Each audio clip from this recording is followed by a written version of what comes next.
I'm using a bunch of third-party stuff from some of the stuff John showed us, like Laser Llama and Kibbles Tasty. Those are like John's favorite people ever.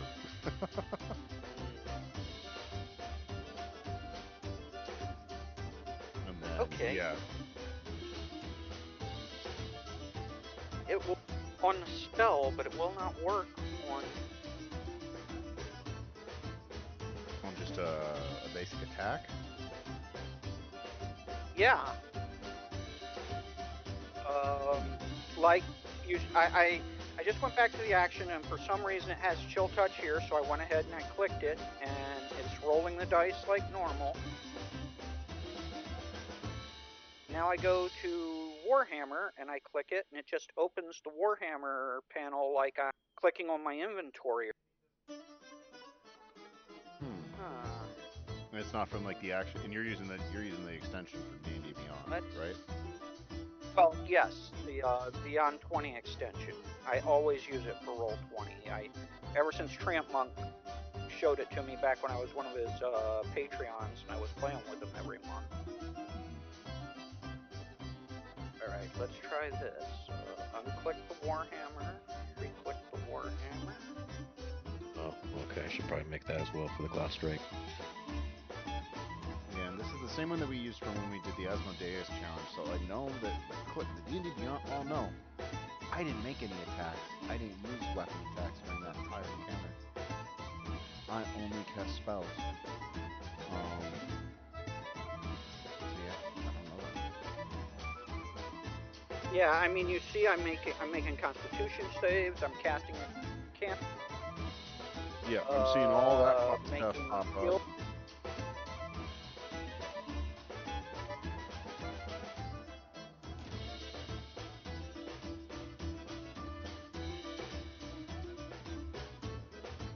You know, because I would pop up.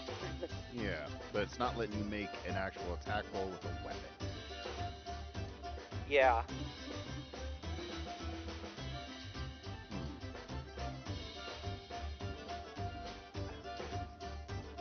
Okay. That'd be GC 13. Okay. What?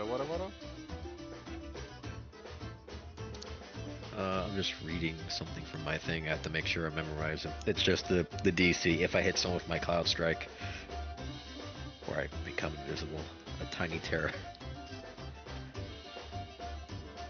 I think this is gonna probably be my favorite character in a long time.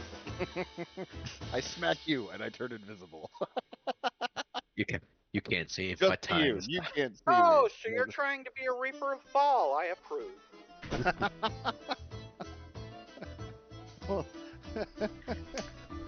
I'm gonna 100% flavor text it. As soon as I hit someone, I'm just vibrating really fast. It's like you can't see me. You're seeing through me.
Breaking news out of Blackrock Hollow. This is CEN. Catastrophe strikes as a massive unexplained earthquake rattles the region. The ground beneath the notorious Maw of Kharos prison has split wide open, sending tremors throughout the very foundation of the fortress. In a desperate move, Warden Karagrim seeks unlikely heroes and offers them a chance to prove their worth. More to come. Stay with us as we follow the updates as they come in. Hi, everybody. I'm Raymond Hickey, and I am back in the DM chair for a one-night adventure as our GM, John, and his lovely wife, Rose, are on vacation this week. This week I am joined by Mason, Brian, the Return of Nost, and our very good friend, John Sakari. So tonight we're running a very special one-shot. I was inspired by Beetle and Grimm. They have a thing in Kickstarter, and it's super awesome. Level 1, at least what I saw, was level 1 at one-shot adventures designed to be run in a night. And I got to watch a playthrough on a different streaming channel and was inspired, and so I thought let's have some fun and play it here tonight. So no big intro video today. We're going to be jumping right in. Welcome to Blackrock Hollow. This place is a mountain village. And it is nighttime, and it is pouring rain.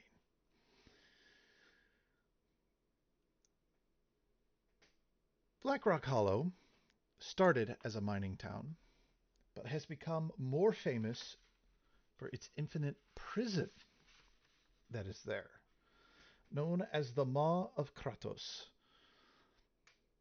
This prison houses the realm's worst. No one here leaves. Everyone sentenced at this prison is serving life, or will spend their life here. But the town has stonework buildings, and as our camera zooms in, coming from an aerial shot through the clouds onto the town, it zooms in towards the village. Flies to the streets, up a little hill, to where the dominating Maw of Kharos sits. Lightning flashes, illuminating, giving light to the back of this massive, massive facility. The facility is round in shape. 6 towers flank its very high and thick rock walls. And in the center of this is the yard.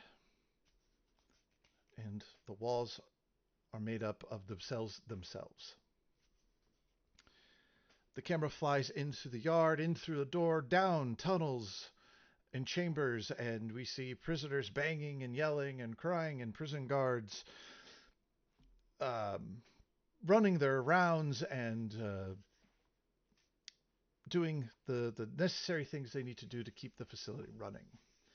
The camera then shoots down a set of stairs and through the lock of a thick iron door. Here is the max unit, the worst of the worst, the guaranteed life sentences. The camera zooms, tilts to the left. Mason, would you please describe your character? Well, my character, first and foremost, is a woman. She has somewhat, sort of, my accent is shifting all over the place. What the heck? I'm gonna stick with this voice while I'm describing. Uh,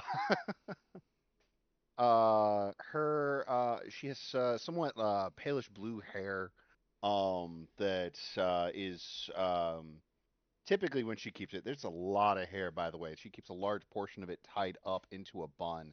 But even with that much tied up, there's still a good bit that cascades down, probably about to her mid back. Um, is she wearing her equipment You're in a or or just her prisoner's burlap smock. prisoner's burlap smock? All right. She is a human. She is I would say she's fairly pretty, and she has like any good female protagonist, she has violet colored eyes. And for whatever reason, because she is also a female protagonist, despite the fact it'd be completely impractical, she is somehow still wearing leather high boots. Uh, or knee high leather boots. I got my words mixed up there. Um if she's just sort of in her cell, she is probably sitting down, leaning against the wall, probably has her head back, eyes closed, trying to just trying to take a nap at present, depending upon whatever is going on in this situation. But she seems fairly attractive, pretty straightforward. All right. John, why is Mason's character put behind bars for life? Ooh. Um, what's the character again? Is obviously not Uh, paranormal warlock. female human. She's sort of just resting at the moment. And she's got like kind of bluish white hair. Are you asking like What did this is just a fun RP exercise, isn't it? uh-huh. No, What did she do I, to get put What herself did I do? to get put she into trafficked with unclean spirits, or at least that's the accusation she was convicted of. Ooh. All I right. like that. That Yes. actually works very well. And Brian, how long has she been here?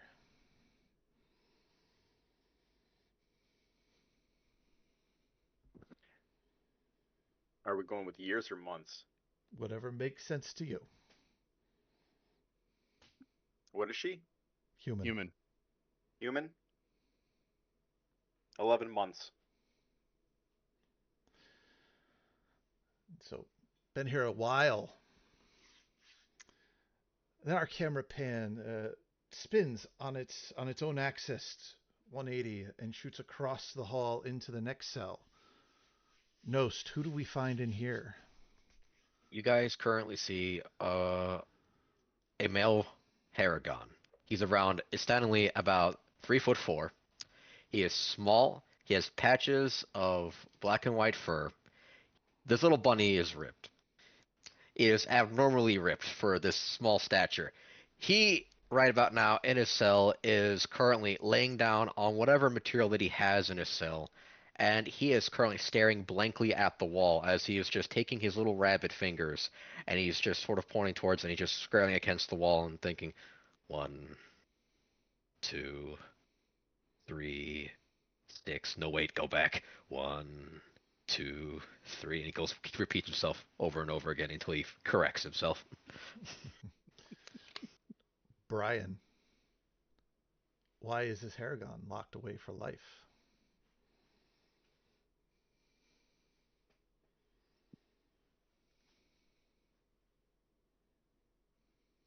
Um, he is locked away for life because that one little stone that holds up the dam, and he pulled it out, causing the dam to collapse and flood the town below.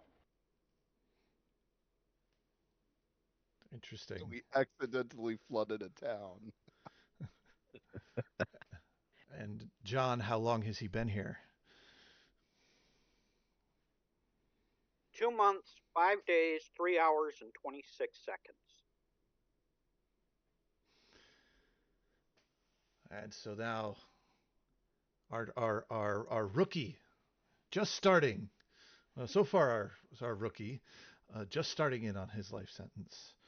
The camera spins back out to the hall and down to the next block, a group of cells, and it turns to the left.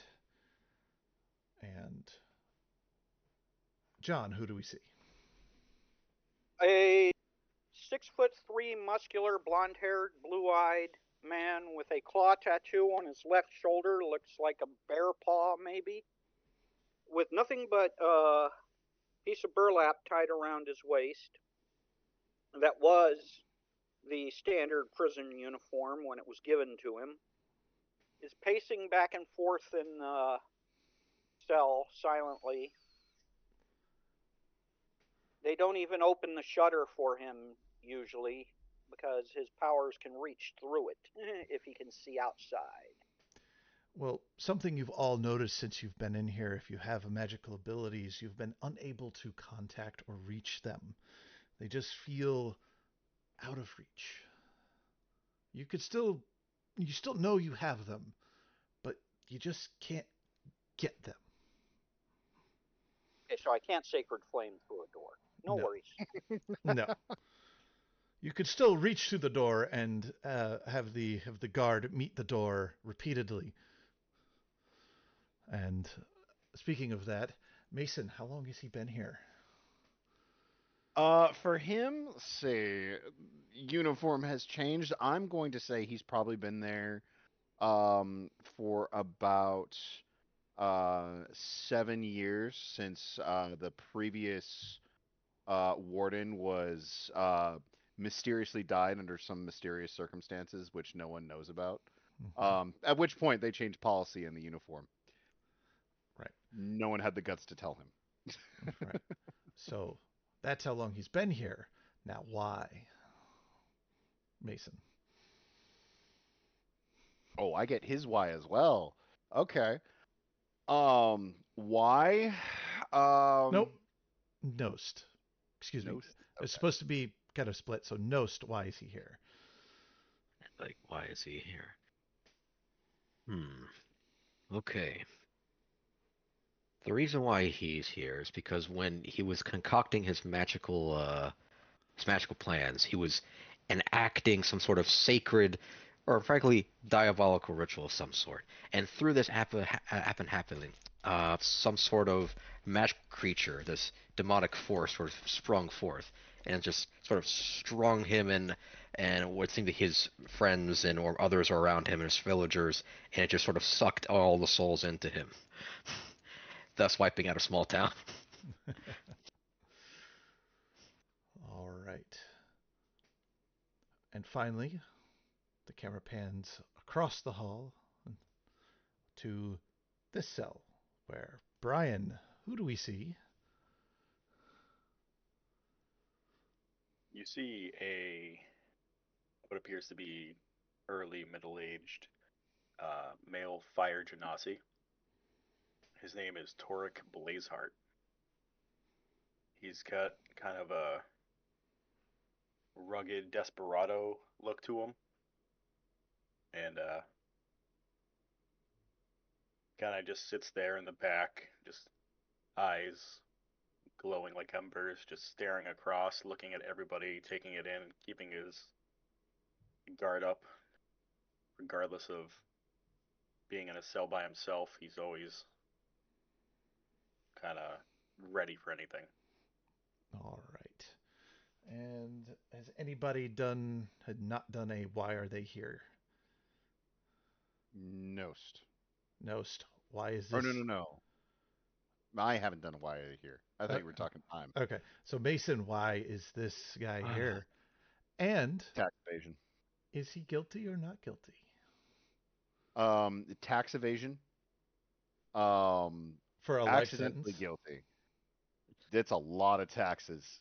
He's also technically was impersonating like 7 other people at the same time. So it's about 7 people's worth of tax evasion.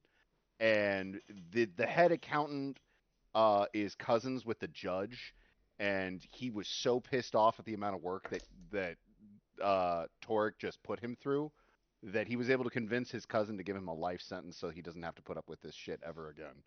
Wonderful. And Torek, you have been here for 6 years. So, the rain, it's normal. Your cells, damp. Food molds quickly here. The night, it's an average night in jail. Guards are mean, the food is bad, the cot is hard. If you're lucky to have a blanket tonight, there's holes in it. It sucks. Now, we know Torek, technically not guilty. Right? Is that what you said? No. He's definitely guilty of tax evasion. Definitely His crime guilty. just got I Is have not paid cruel, taxes. cruel punishment. Cruel punishment. He's definitely guilty. It's just a cruel punishment.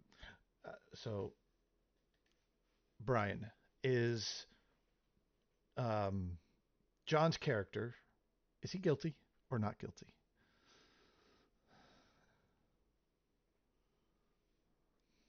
Not guilty. So falsely imprisoned for life. Yes.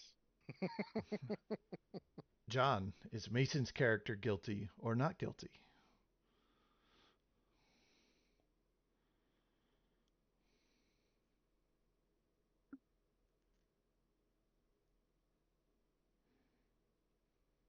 Is the beautiful woman guilty of her crimes? Sorry, was eating. Muted myself so you didn't have to listen to me chew. Definitely guilty of those serving those unclean spirits or consorting with.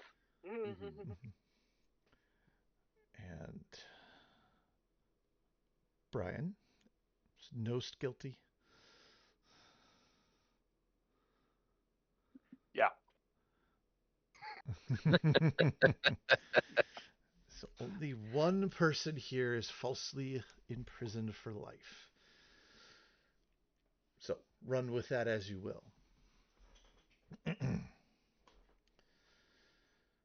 So what happens in this block of 4 cells? There's 8 more, but they are either empty or the people are in there sleeping or ignoring you. You 4 are on a work crew together. You know of each other. What's going on this evening? Topic of discussion? Are you forced just to work with each other and you don't talk with each other? What's going on? Hey, Mr. Fluffy Button. Mr. Fluffy Button. Oi! Oi! Herringon. Incredibly oddly muscular Herringon. I know you can hear me. By the way, the next number is 4. No, 4. 4. I don't think he likes you. Oh my god, why does he restart? I don't like you. Every single time. Sorry, what? You're loud. Well, I'm sorry, but I'm used to a lot of noise. And, quite frankly, you all are about as somber. Honestly, I've seen graveyards more cheerful and more entertaining. But you missed it 3 nights ago when he got a little bit of sleep insomnia and he did the cutest little dance. I want to try and see if I can get him to do it again. Mr. Fluffy Bottom! What?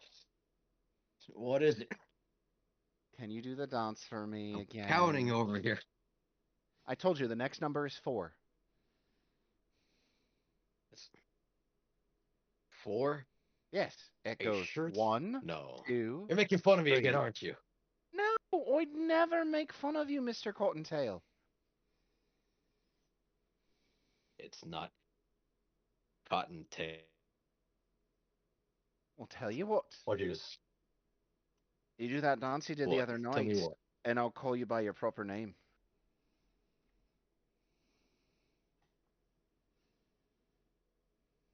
He just sort of begins to look outside his cell for a second and says, You pronounce my name. Finally. I'll call you by your proper name if you do that little dance you did the other night. Sorry, I forgot to add the music. God damn, Yeah, you're good. those ASMRs from down the hallway, they always start doing that singing at that exact same time. Never mind, it's ruined the mood. Your dance doesn't go to this rhythm at all.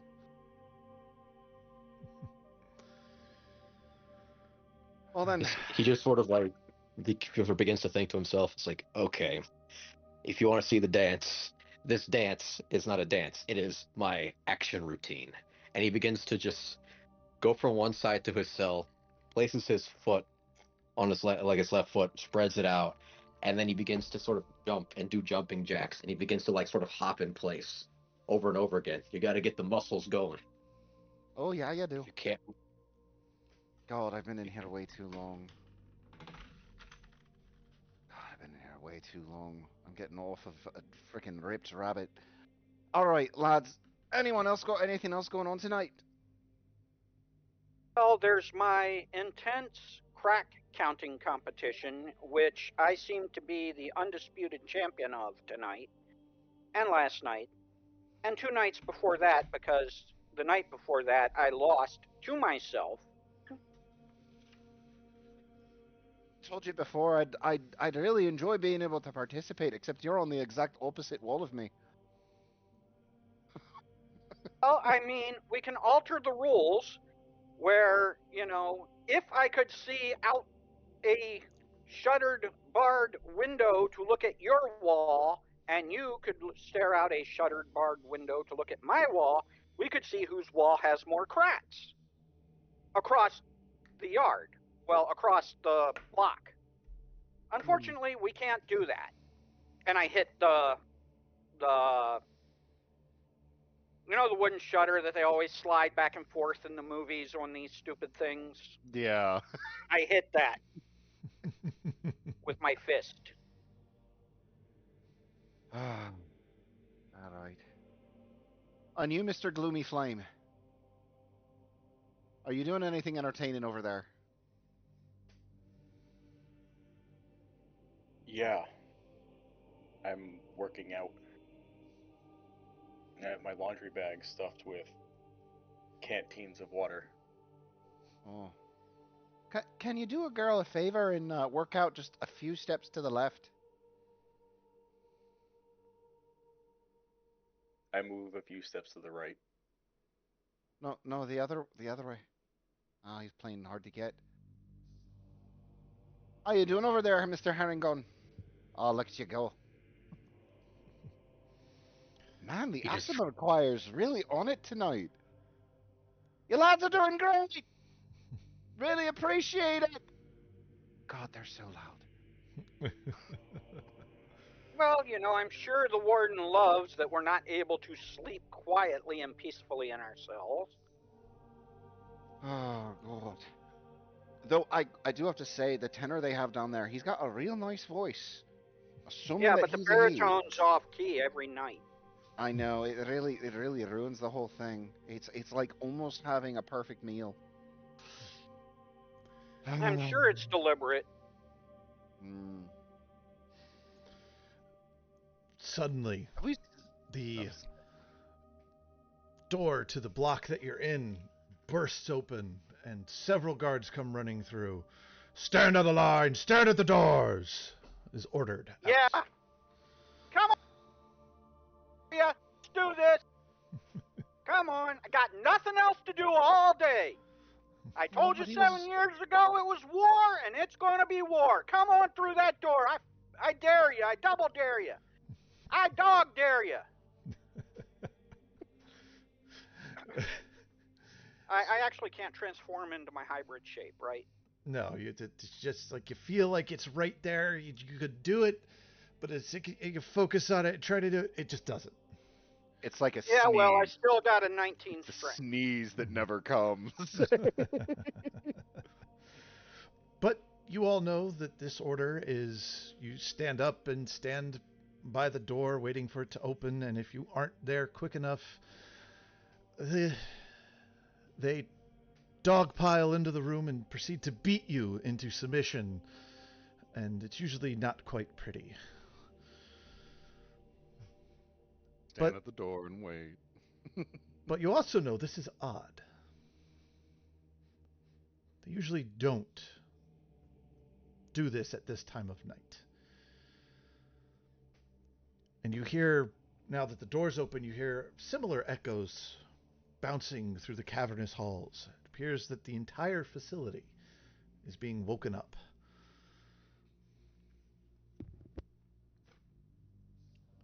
So, you all stand at the doors. No. Absolutely not. George is probably having a fun comeuppance right about now. He's standing away from the doors. So, your doors fly open, and for you three, the guards pile in and proceed to beat you. Fight Come is on! I got nothing up. I got nothing but time. You fight. You get a few hits in here or there, but eventually overwhelmed. You were shackled, bound, and drug or escorted out into the rain, pouring rain. And you're all lined up in rows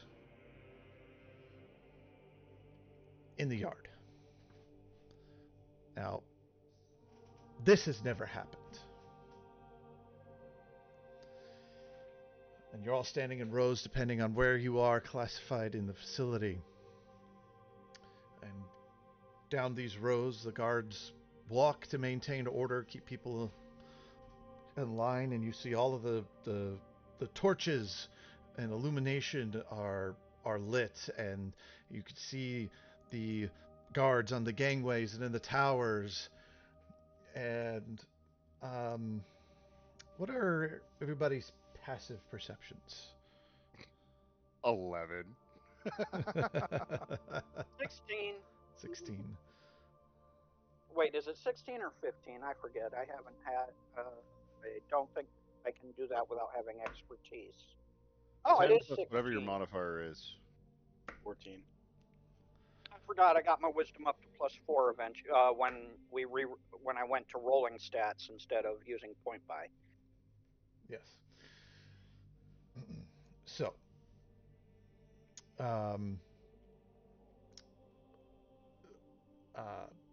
Torin and John, what's the name of your character again?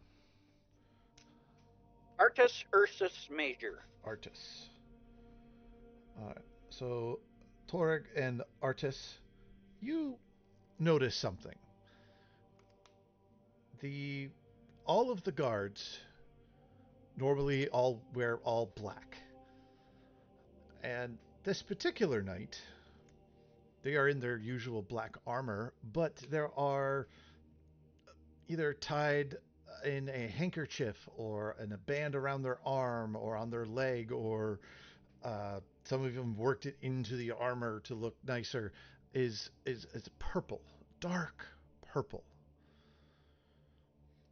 And you notice the flags of the facility have been changed out to purple. And you're all standing there. It's cold. It's pouring rain. And out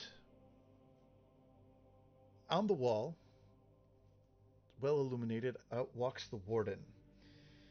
A very rough, hardened female dwarf, Warden Cora Grimthorn. She's a no-nonsense dwarf who's run the prison with an iron fist ever since she got put in charge after that one warden disappeared. She's known for breaking down even the toughest criminals, and an artist. You've had several informative conversations with her and her personal guard. Usually come back excited for the challenge of either physical or mental fights. You usually have a new bruise or cut, or several, but so do they. So it's a proud moment for you.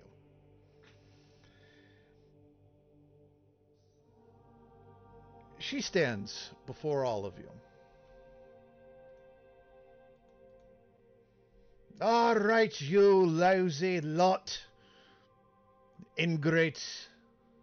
Yeah, tell us how you really feel. You get a baton to the gut. Poof. Refuse to stagger, however.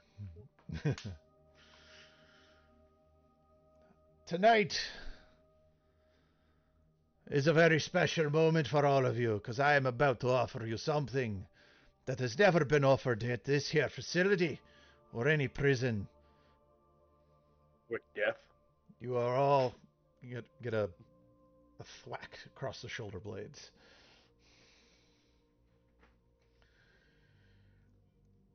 As you all aware, the horrible earthquake that struck our facility only 2 weeks ago. It has caused a collapse in the mine, and from it have spilt forth death and destruction and creatures. Sounds like a you problem. Back of the neck. Whack! I love him so much. Yeah, wait until I get out of these chains, buddy. Across the jaw. Boom! I spit blood on his feet. You and this guard have had a very long history of just, you mouth off, he smacks you, he mouths off, you smack him. It's been an ongoing struggle of wills. And at this point, it's also, between the two of you, it's almost expected of you both to do this to each other, and it's almost a game. So he just smirks at you, knowing that he'll have something planned for you. The mayor and the governor of the village of Blackrock Hollow and myself have decided that we need volunteers to go into the mine and clear it out. And for this, you will be given your freedom.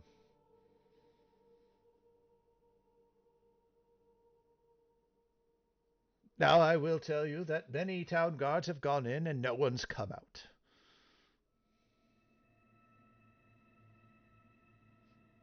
So if you survive what the trained town guards couldn't, we will grant you your freedom, and you will walk away, hopefully never to return to the Maw. Do I have volunteers? Hold on, so you're saying that we get to be exiled instead of kept in this pit? No, free. Sentence paid in full. Yeah, but I heard a part about walking away from here. Like, you don't want us to stick around. If you want to stay in Blackrock Hollow, that's your choice. Okay, just making sure, because there seemed to be a limit on that there freedom being offered for a second. And, you know, I'm not sure I can trust you. Do I get my old gear back? You still got it in that frickin', in inventory? You didn't hot trash it, did you? We have some equipment available to give you, but we'll discuss that in a moment. We have one volunteer. Is George standing next to me? George is in fact standing next to you. Cool. As I kind of like, because he's a little bit lower height, I'm gonna kind of like kick him in the behind, kind of push him forward, but I'm gonna make it look like I'm stepping forward with him, right next to him. When you kick him, he just says, "Ow, will you do that?" Ah, great. 2 more. And I would need 1 more. Or I'll Give pick. me my weapons. Give me my gear. Give me my clothes. And that would be our 4th. Now, Thoric, you're standing next to a very large dragonborn. You know his reputation. He eats what he kills, and he likes to kill people. I like to kill people too. And he chuckles under his breath at you. Fools, they're going to sacrifice you to whatever's in that cave. That's a death sentence. At least here you get to live. I'd rather die than spend another moment in here. That's your choice. But I'm not going to let Grimhorn play me for a fool.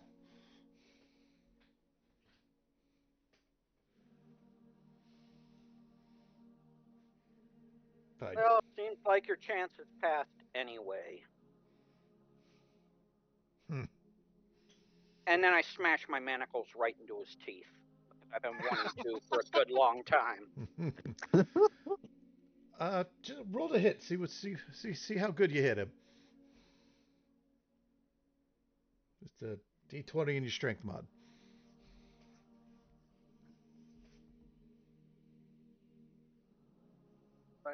Sure, 1d20. He crits. That's a crit.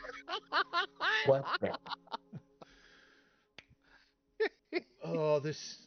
As soon as he started talking, you knew what you were going to do, and you waited for him to turn his head just right, and you come down and you two-handed just right into his muzzle, and you send dragonborn teeth scattering, and you send him collapsing to the ground. Inmates roar with laughter, guards move in, and the warden yells out, For once, I actually just step back from him. I don't resist the guards. well, surprisingly, they don't dogpile you this time. The warden cuts off. Ah, save that aggression for the mines. Shackle them. Bring them to the front gate. You are all shackled. The rest of the guards shuffle everyone back in. You are brought to the front gate, where you are met by the warden herself. All right. So, we've made a deal with a blacksmith in town who'll provide you with weapons. And in your case, what blaze heart, ammunition. It's like I'd hand you a loaded gun.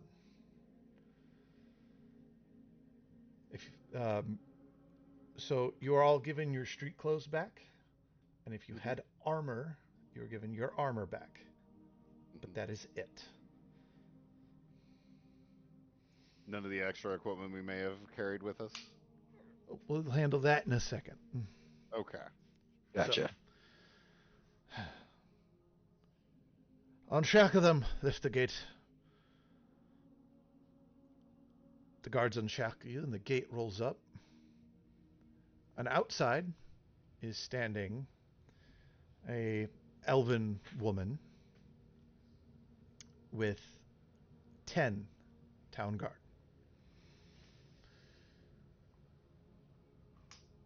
Welcome. Thank you, Warden Grimhorn, for such... And looks you all just kind of... For the volunteers. I am Governors Elsa Vivor.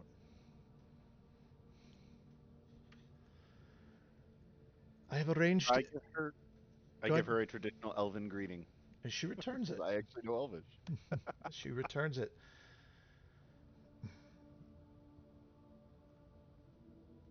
We have made a deal in town with Ironside Arms.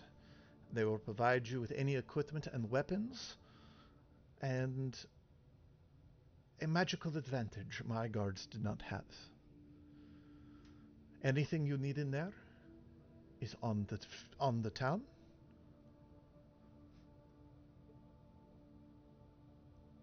Thorak Ironhide should be there waiting on you.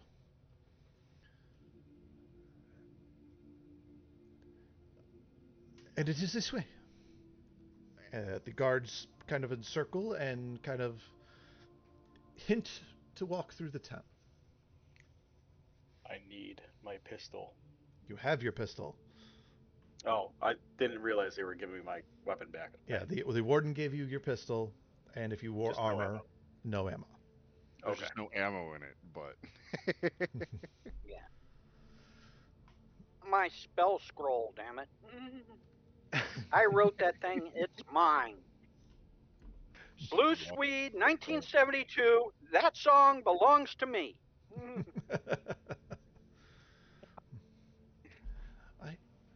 I'm aware that you all had items, and we should be able to compensate you, or at least get you close with what Ironside has. I want you to all have your unique rule sets, and I wish you to be as well armed as you can be. So, if I can ask some questions, Governor, Yes. what exactly do we have any information at all? What might be in these mines that we might be going up against? Might help us as far as prepping. Any word? Any survivors? Any men hallucinating from fever dreams? Anything like that? Well, only one miner made it out, and he was stammering on about the rocks falling and voices chattering, and he's barely made it out, and he chattered on about the rocks and the voices, and then he fell into a sleep, and he hasn't awoken. So rocks fall and everyone dies. Could be right up your ally, Red. Alley? Alley. Right up your... But I hope it is. And for those of you with the higher perception or care to pay attention, you notice the town guards all have purple capes on, dark purple, and the governor herself is wearing the same color in her fancy robes. If you don't mind me asking, what's exactly with the color change here? Notice that earlier today. Is it some sort of mourning thing for this area? Or No, is there something that was well, it's simple town rebrand. purple? Purple, Is it just purple? purple. Oh no, we've been invaded by purple. Uh, The accents and logo are still up for discussion, but purple has been decided on. oh, I see, I see. Oh, can I make some sort of to the So you're DM? Can I make declaring your independence from the Empire? No, just I'm sorry, man. No. Go ahead. Go ahead. I was going to ask GM if I can make some sort of check, possibly an Arcana check. Do I know of the color purple being associated with anything particular? Sure, you can Um, roll. Awareness. okay. What's that? And I give Epilepsy him awareness. aid. And yes, you could roll to aid. So it's a 21 and an Arcana check to check. I'm assuming it would be an Arcana check since that's what I specified. But is there a different one check? Uh, Arcana could work. Um, Okay. Arca- Arcana and purple. Magic users in like wizard groups will sometimes use a specific color for like red, the red wizards, you will, flaming fists. There's all these different groups usually have color associated with them when it comes to magic, gatherings. Towns usually have their own banners and colors. It's a little weird for a a city that has stood for so long to up and change. Especially with the name of what is it? Blackrock. Blackrock Hollow. Like It's different why for was it? Purple Rock Hollow just doesn't have that same oomph to it. Right. So yeah, maybe the governor is magical in some way and is trying to tie in her herself into the town. Mhm. It could be lots of different things, but purple specifically for Arcana, you don't even know And of any especially groups. given that I'm a warlock, is the color purple associated with anyone in particular, or is anything in particular? Yeah, nothing too, Nothing ring. no, nothing Okay. specific. No. Okay. It's just weird. Okay. Gotcha. Thank you. Hmm. Earthquake, tunnel, mine, people dying. Rocks fall, Purple, everyone dies. I feel like purple. I've You're heard that from somewhere. celebrating a purple worm. I don't know about that, to be honest, but all I know is that the security element at the mine within, they didn't come out. I've sent wave after wave of guard, and none of them have returned either. So we sent out messages for venturing parties, and no one has answered. So, offer you your freedom and see if we can't get this done. All right. Sounds about right. By the way, thank you, Mr. Fluffy Cottontail, for your volunteering alongside me. I don't really think I could have managed this if my dear herringbone friend hadn't agreed to come with me. Thank you so much for your noble spirit. She's saying this very loudly enough for everyone around them to be able to hear. He just looks around anxiously. His ears are flicking around. It's like, what are you doing? You're such a noble soul. Well, that I am. But why do you have to announce that to everybody else? Look, if I'm going to be completely honest, I like furry short men, and we're just going to go with it for right now. All right? All right. He just blinks for a second. It's like, he just like holds himself up for a second. It's like, yeah, okay, God, I can't believe that worked. rifle. Anyway,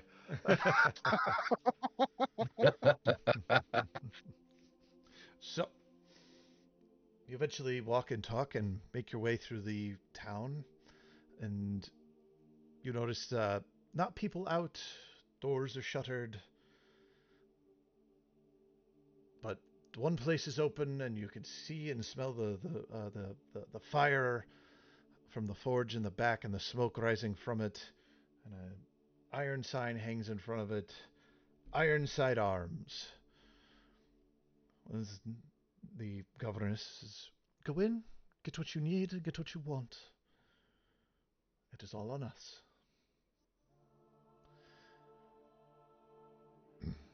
So do you guys go in? head on in. Sure. You go in, Yeah, he hops on it. you all head in, and this place is stacked with weapons, armor, equipment, and you see some magical items, very limited. You see some potions, and standing behind the counter is a grizzled half orc, and you know him as Thorak Ironhide, Thokk, Thorak Ironhide. Um, those of you who wish to can roll a history check.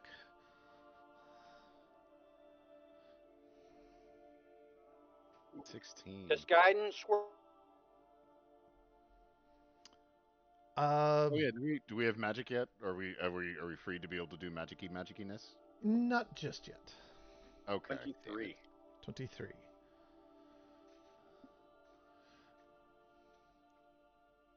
What'd you get, John? Most? You got a 15. 15. 15. I'm rolling really good tonight.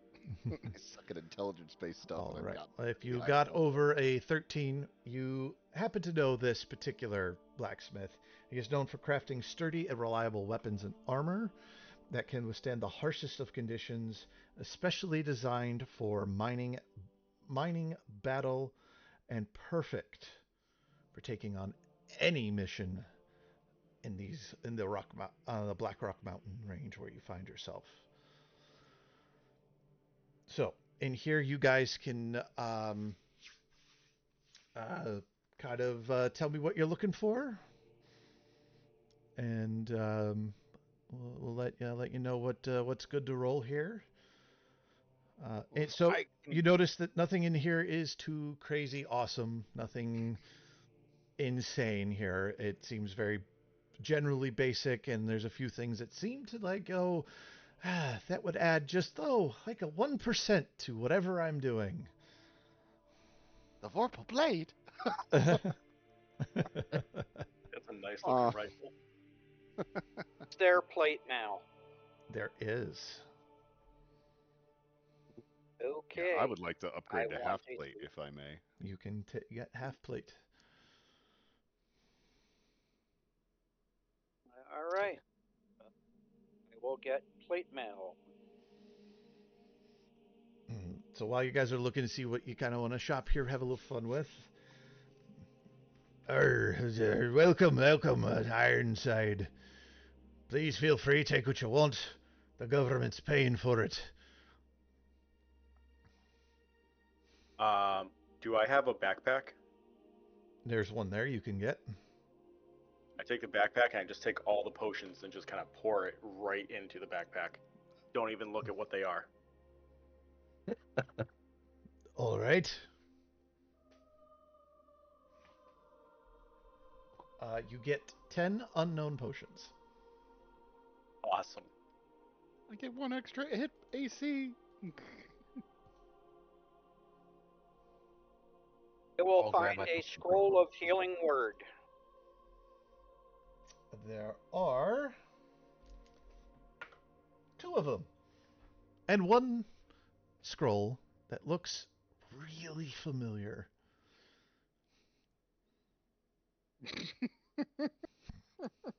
What? My scroll of healing word? Mm-hmm. Your scroll of healing. Go 3?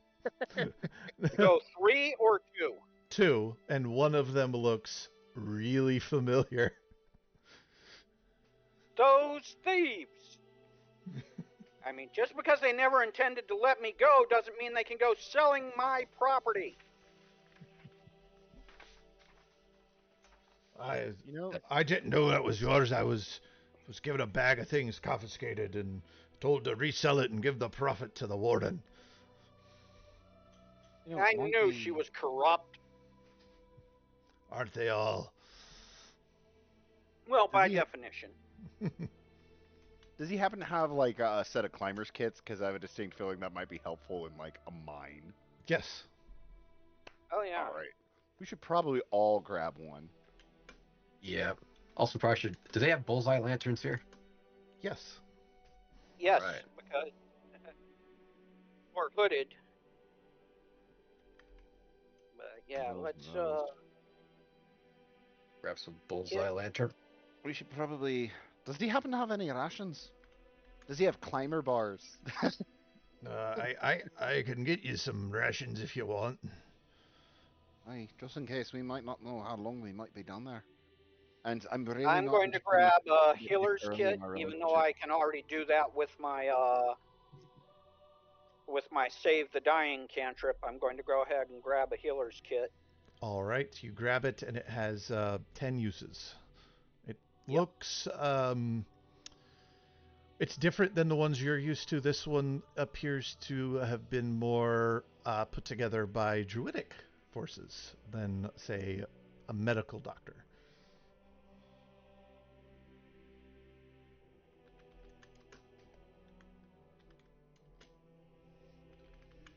I'm going to grab enough rations, at least for myself, for 10 days. Along with all the other things I have listed on my thingamajigger. Go ahead and grab like a small backpack, grab some potions, make some rations, and I'll just take the biggest hammer they got, the biggest maul. You find one, and it is very nice. I grab Excellent. a portable ram, because there's really no reason not to have a portable ram. You all right? And you there, Torek, I was told you have a specialty weapon. Yeah, I need some bullets for this. Ah, all right. Well, he reaches back behind the counter and pulls out several horns full of black powder and 3 bags of basic shot. And so you'll have about you would, by the size of it, knowing your weapon, it would probably roughly have about 50 shots there.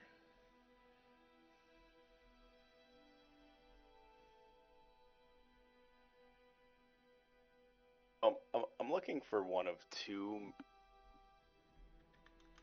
possible magic items. Okay. I was just about to ask what magic items are we looking at? You said he had a limited supply of them. Yes. Okay. Nothing. You wouldn't find anything here more than something that would be common. So uncommon. That could still be useful. Right. I think there's a item that's a magic compass. Right. I But think.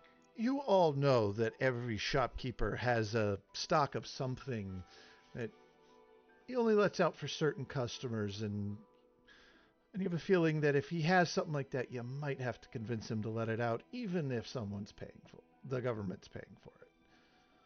Because having these more rarer items are not only good for selling, but it's a status. If these shops have these items,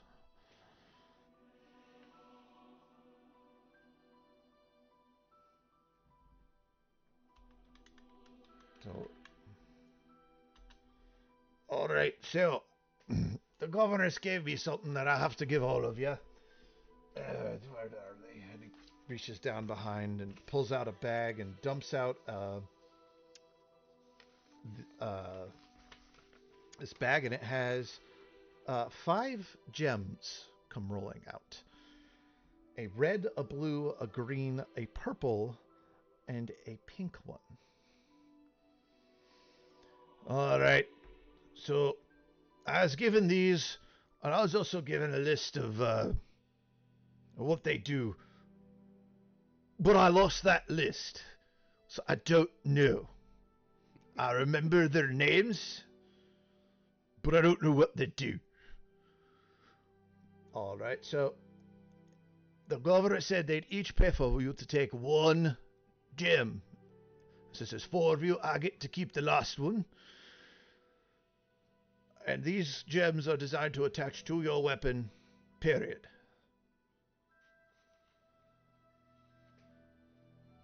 What are they called? So the red one is the Stone of Fury. The One's yours, Harangon. the blue one is the Stone of Fate. The other one is the Stone of the Tempest. Then we have the Stone of Chaos. Chaos. And the last one here, you see he holds the paper, this kind of paper up, and he looks at it. The Stone of Certain Safety. That sounds like it's mine. I'll take chaos. Somehow I thought you would, Red. All right. Which So- one should I go with? So,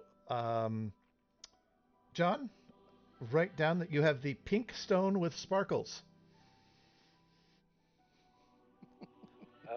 Inventory, custom item. I know how to do this. And Brian, you will have the purple stone. Okay.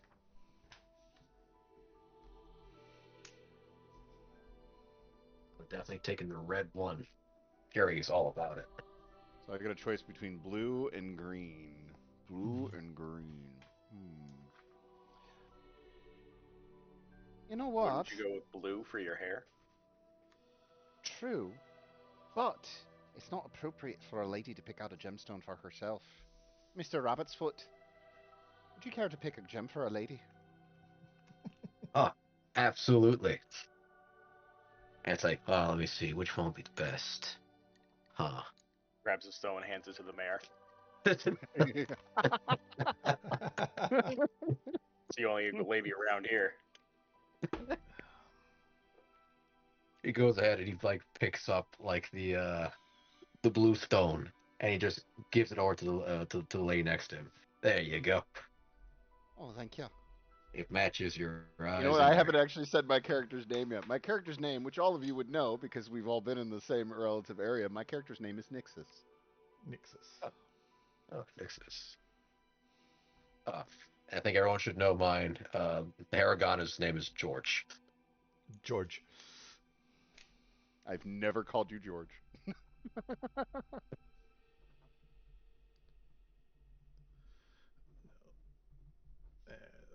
I'm writing these down so I remember. It's usually there on screen where I can see them, like, look over, but I just have you guys' regular's name. All right, George, and John is Certain safety, pink stone with sparkles. Gold with sparkles, and And then his Arthurus. character's name is Artis? Artist. Artists. Artist. And how do we say Brian? What's your guys' name? Brian? Thoric Blazeheart. Thoric. Thoric. Thoric. Like Torak, only with an I instead of an A. Thoric. Got it. Tor. Toric. Toric. Tor. Okay. Toric. All right. So,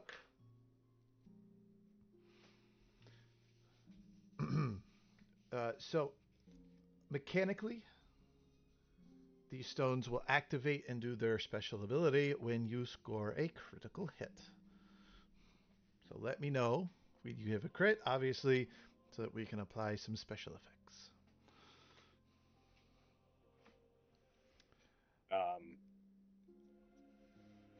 The magic items.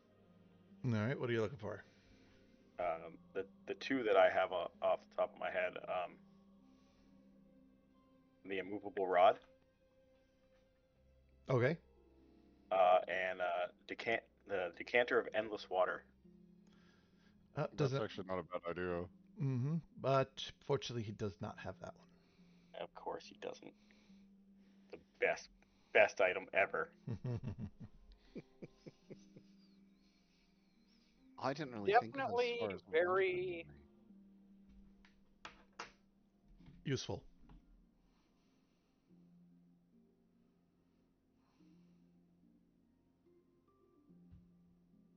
Does he have the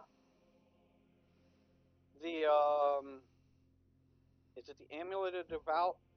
The plus spellcasting item for divine casters?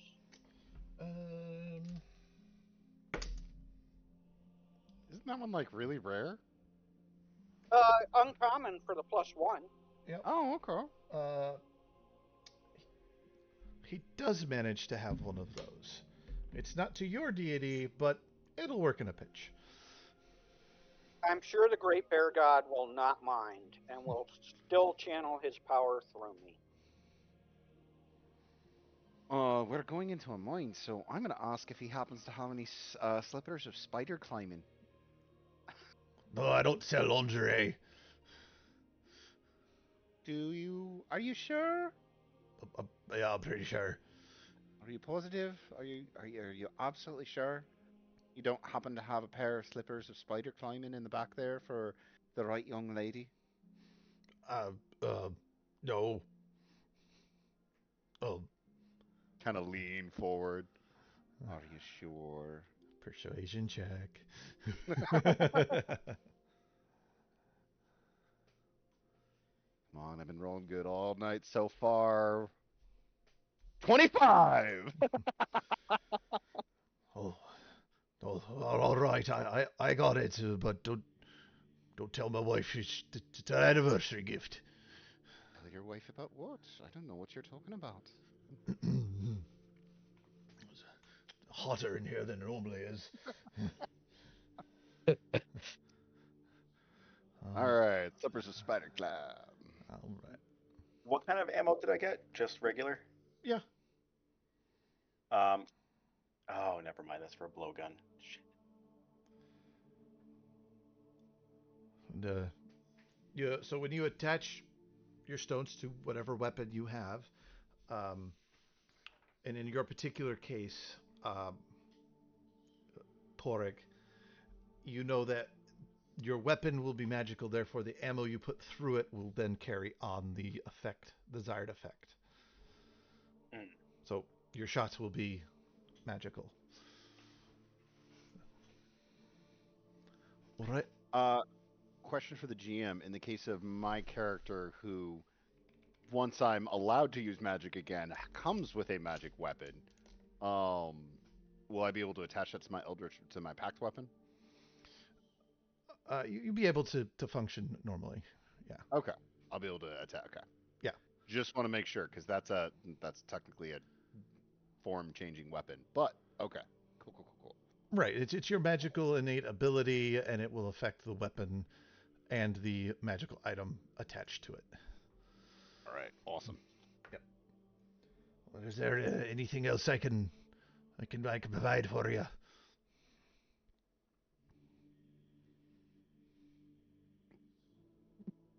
Uh. Mm. Yes. Um. Do you have cleansing stones?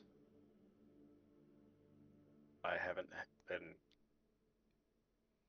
I haven't had a decent bath or shower in years. Yeah, I got plenty of those. He points to a shelf.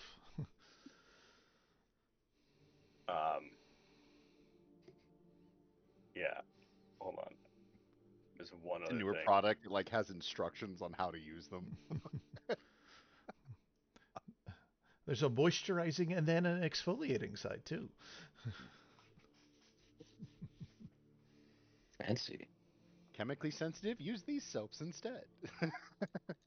Now with honey.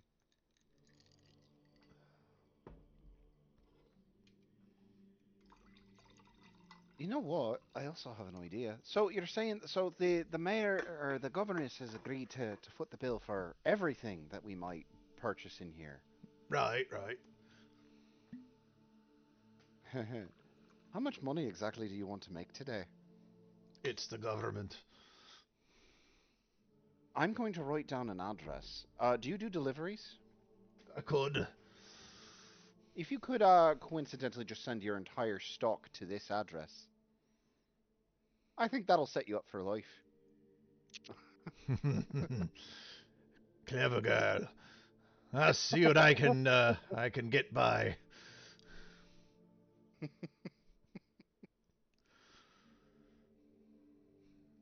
All right. So, if you think of something that you might need, we can flash back as long as it's pretty as long as You it's can pretty simple. ask Nixis, and she might allow you to have it. Yeah. What is? All right. Got that situated.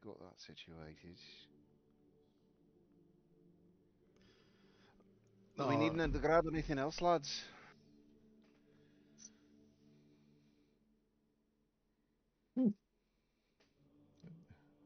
I'm drawing a blank right now, which of Alright. course means right when we need it, I'll remember something and be like, that was like, I'm not going to get like a poisoner's kit or something. Yeah, it's general No worries. basic gear here. You don't, Torek, you don't see the item Okay. you're looking for. It's just adorable. It is, and I like it.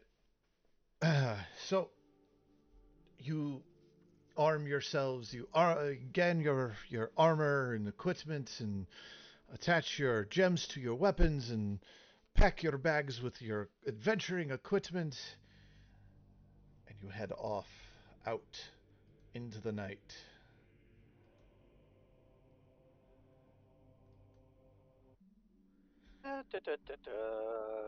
The governess and her guards meet you out there. I hope your shopping went well. Only a few things. This was Oh, really only very just a well. few things. Yes. I'm sure you will appreciate your bill. Clank, We- clank, clank. I'm a tank. we did what we could to keep it to the bare minimum of needs. So Whatever you need, and the town is Of willing to float the bill on this one. of course, it is most appreciated. You truly are a saint of a governess. Well, you could be saving our town, so no expense is worth. We could. That is a thing we can do. Right. Well, off this way, and lead you up the mountain towards the mines. Again, it's pouring, lightning cracking. No one out in the streets but you. Is this the middle of the day? Middle of the night. Middle of the night. Okay. But, I mean, you've been here long enough and you've seen through cell windows. It's usually, it is a mining town, so there's always usually some kind of cart or delivery coming in. The town never quite sleeps. It might get quiet, but it's still pretty busy. Right. Even you can hear movement inside these buildings and stuff, and you can hear people in their homes. You even pass by the tavern, and its windows are shuttered and the door is shut. You hear people drinking and talking. You hear music, but it's not lively like a tavern should be for this time of night, especially in a mining town. And so they bring you to the mine.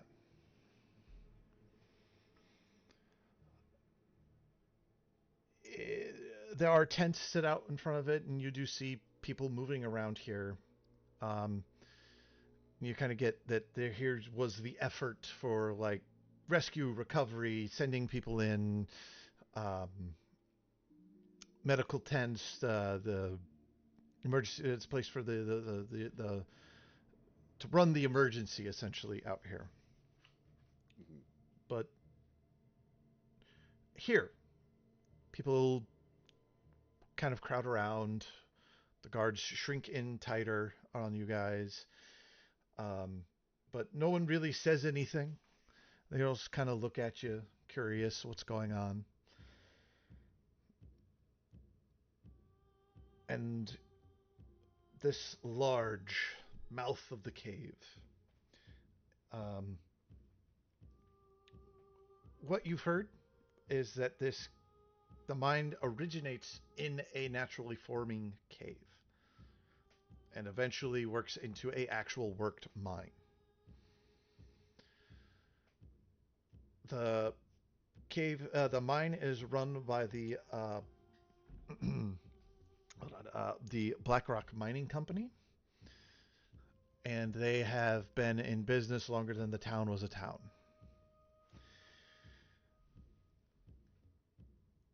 Town, got it. Right. The dwarven male looks tired, ragged, dirty, walks up to the governess, and they have a hushed conversation.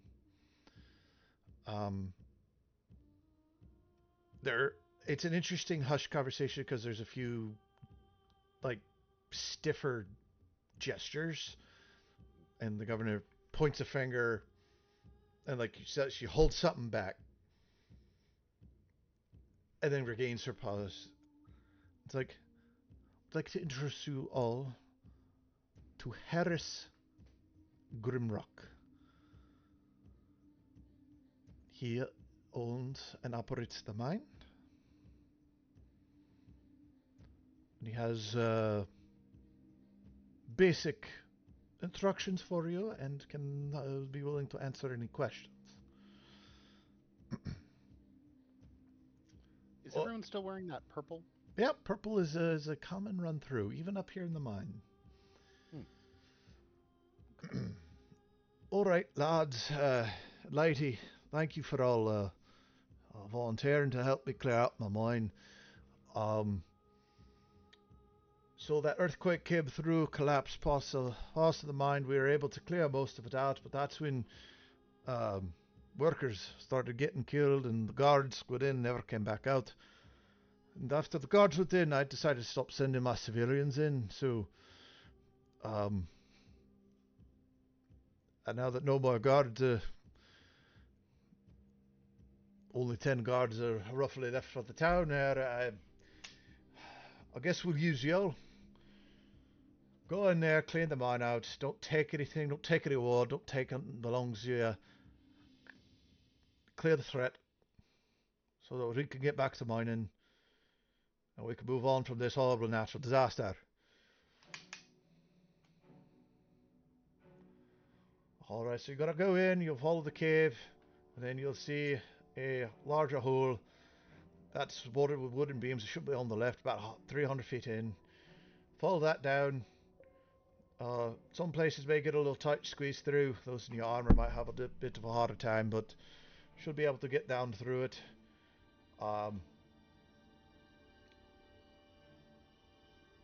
The main part of the collapse happened at the dig face, and we didn't really branch off because we're following the vein all the way down. So, from what I understand, that at the dig face, there's some fissures, there's some cracks opened up, and thanks to the earthquake, and again, that one guy said there were chatty voices. So clear it out, make it safe. That's all I ask of you.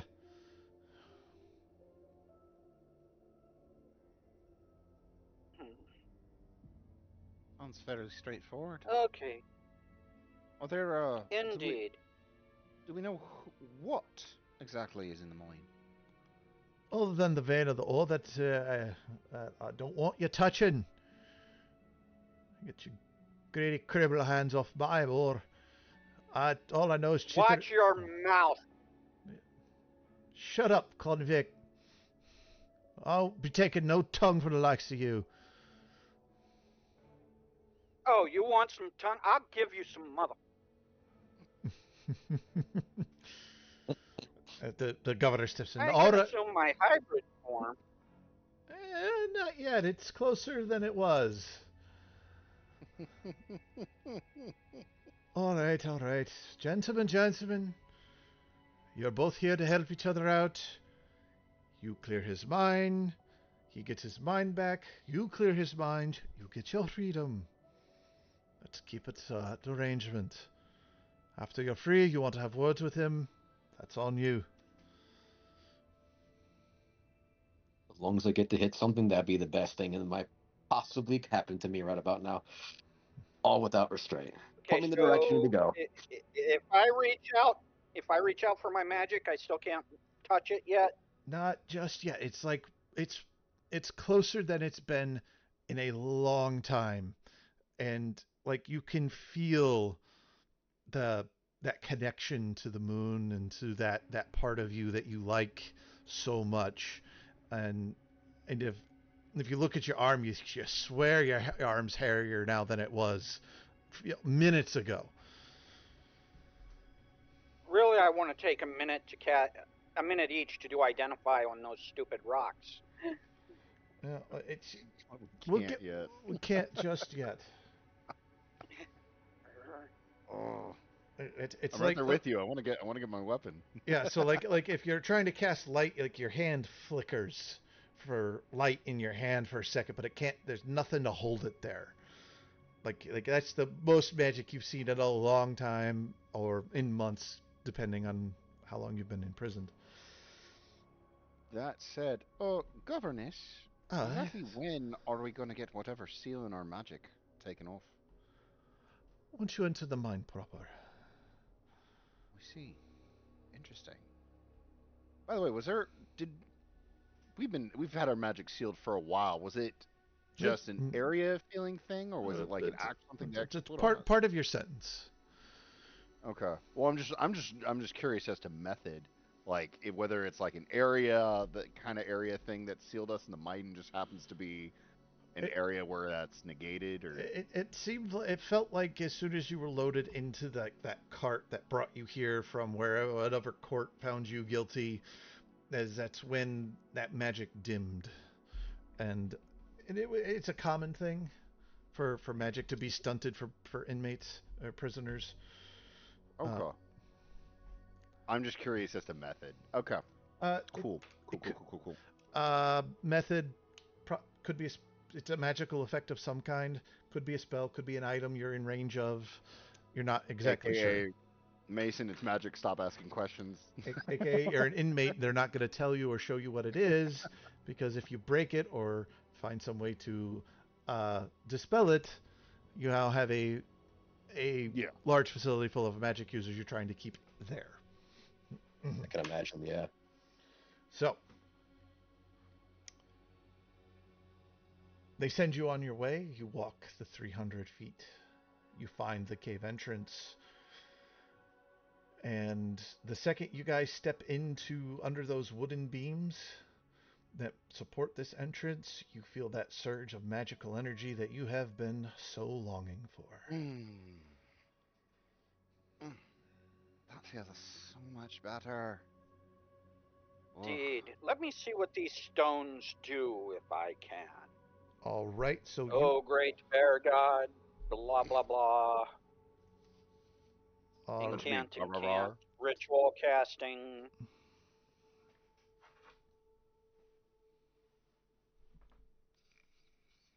Nixus kind of flicks her wrist, and there's just a hilt that appears in her hand. And then as she swings it, you guys will see what looks almost like threads of light start pouring out of it and start falling almost like into the shape of a whip, which then retracts, goes back in the handle. She puts the gem onto the weapon. And you watch as the weapon like grabs the stone like it wanted to do this, and immediately incorporates it into the weapon. And you notice it does this for all of your weapons at this point. And Never mind. Pretty sure they didn't give me 4 pearls worth 100 GP for this, even as a ritual. I will let you lump them together. Use it as one. It's also just you only need 1 pearl because it doesn't consume it. Yeah. So it just says 1 pearl worth at least 100 gold. It doesn't get consumed in the casting of the spell.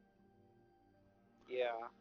Right, and I'll let it just be 1 casting, which is fine. And Okay. Thoric, the forge that is your soul and that is your heart roars to life.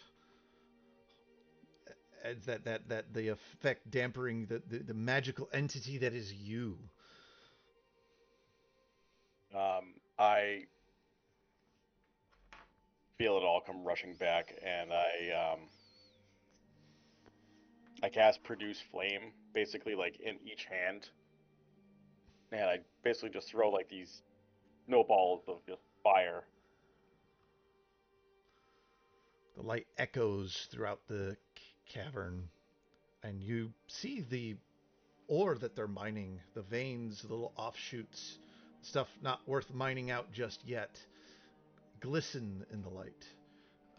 John, what'd you get for your identify?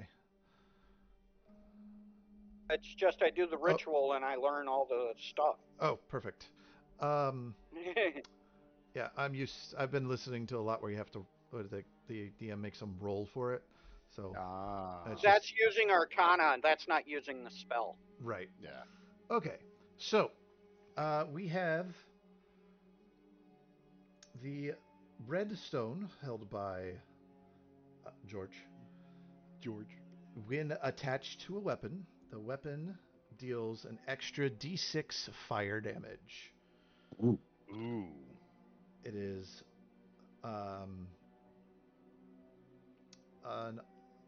on a crit, the weapon erupts in flames, creating a shockwave of fire in a 10-foot radius. All creatures in that radius must succeed a DC 14 Dexterity saving throw, or take 2d6 fire damage and be knocked prone. And Arthas, you do understand that these magical stones come with a drawback. So only you know this, and you can put it out if you want. But once attached to the weapon, and the first attack is made, the user of the stone becomes cursed.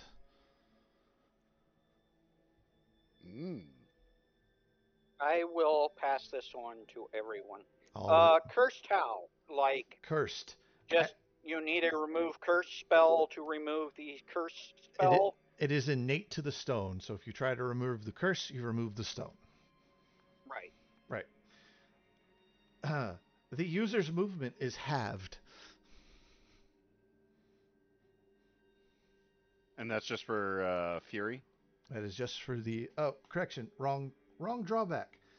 So after the you make the attack and the shockwave goes off, the user automatically suffers 1d6 fire damage. Oh. Oh, Mm-hmm. yeah. I think I'm glad that I took an extra weapon. Yep. So that I don't have to use my weapon that has this stone of certain safety or whatever they called it. Mm-hmm. Pink with sparkles. Pink So with he sparkles. becomes cursed. So he becomes cursed if he gets a crit, and anytime he does that shockwave, which occurs on a crit, Mm-hmm. he suffers D6 Automatically. Okay. Yes. Ooh. So the blue stone, the stone of fate. This stone grants the weapon a freezing aura, dealing an additional 1d6 cold damage. And on a crit, you can attempt to encase the target in a icy prison, encase them in ice. The target must make a DC 14 Constitution saving throw or be paralyzed for 1 round. The drawback is on that crit, your speed is halved. Good thing my range is huge. Okay. Mm-hmm.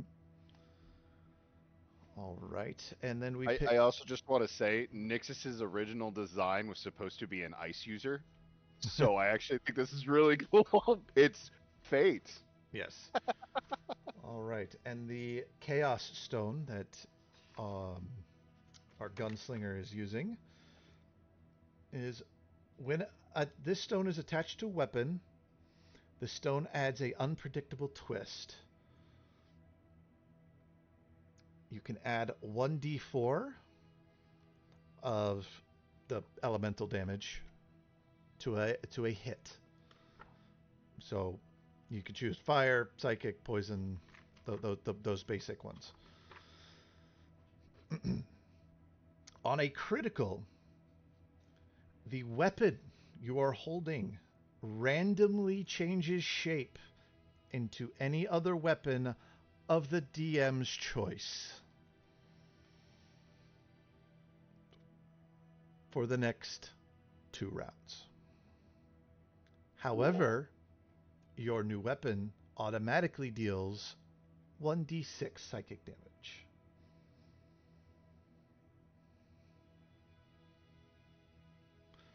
So it's funny, the weapon that was it George, the one that catches fire? Mm-hmm. Yeah. Mm-hmm. Yeah. So I did like a quick little AI backstory for a Fire Genasi gunslinger, and my weapon is a pistol named Inferno, and because it's built by Fire Genasis, has an aura of it like looking like it's on fire. Ooh. Yes. And I'm pretty proud of this drawback. I hate it. So if you roll a crit fail, a natural 1, your weapon transforms into a harmless object It's a rubber duck. for the next minute.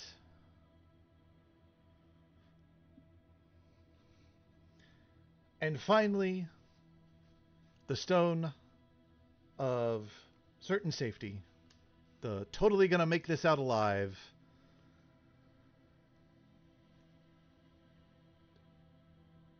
Once the Arcana knowledge hits you, artist, you realize that's not what this stone does at all. When attached to this weapon, the stone causes the weapon to emit a cheerful bird song whenever it's swung or drawn. And on a critical hit, the stone activates and summons a spectral dodo bird that appears and starts dancing for 1 minute. The dodo is completely harmless, but can distract enemies by making them giggle. All creatures within 10 feet must succeed a DC 10 Wisdom saving throw or be mildly amused and suffer disadvantage on their next attack. Your drawback. If you roll a natural 1, the dodo is summoned, but you are so enamored with it, you yourself cannot stop dancing for 1 minute, losing the ability to take any other action but dance.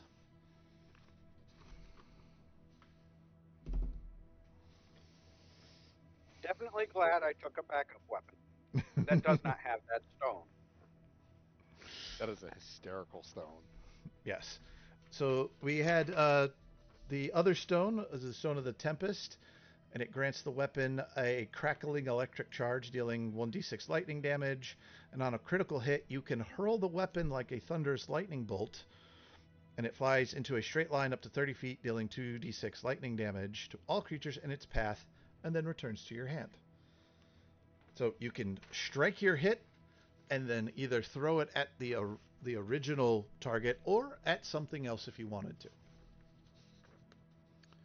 The drawback is on a nat 1, the electricity stuns you for 1 minute. But you guys didn't pick that one. So you now know your special abilities, and if you need back referring to it, I have it listed here. Really cool. And we are off. I also want to say, like, as we all step into the cave, we all start getting these magical powers, and there's a brief moment where we all turn to look at George to see what magical power does he receive. It's just he's just a barbarian.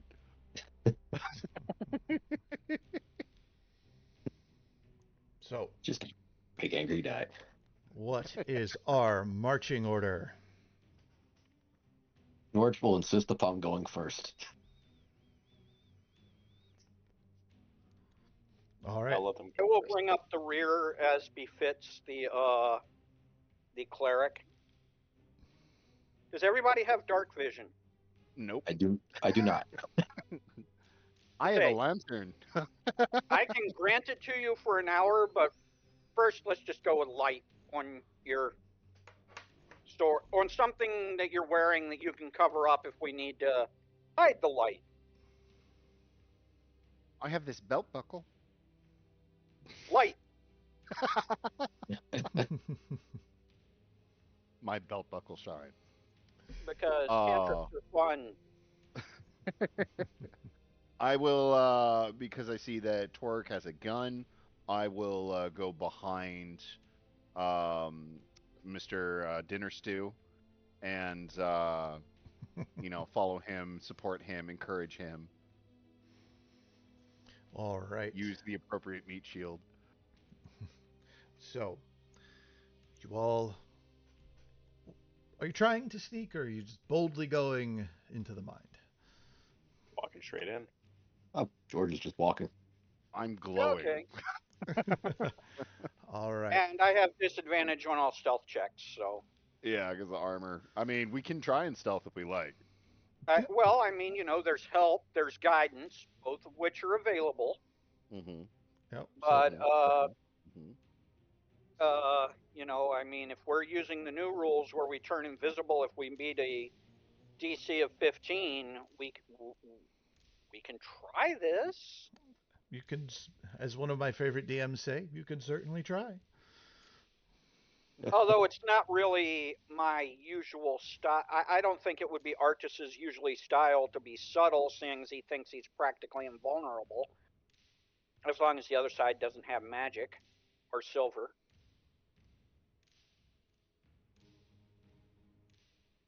All right. Well, let's I just. don't think. You don't think? Let's just roll. Let's Just roll. for the See. hell of it. Yeah. It's a group check, so it's a pass-fail kind of thing. Okay, do we want to take turns helping each other so everybody has advantage or at least cancels out disadvantage? And me to cast guidance on you before you do it. I might need help. Yep. At disadvantage, I rolled a 5. Okay. So everybody roll straight and add a d4. Then it's a 9. Oh wait, straight? Yeah. If it's the straight roll, then it's 27. 27. All right. Oh, I got a 1. Oh, wait, no. 7 1. Oh, that was a And- natural 20. Okay. And you said add a D4. Mm-hmm.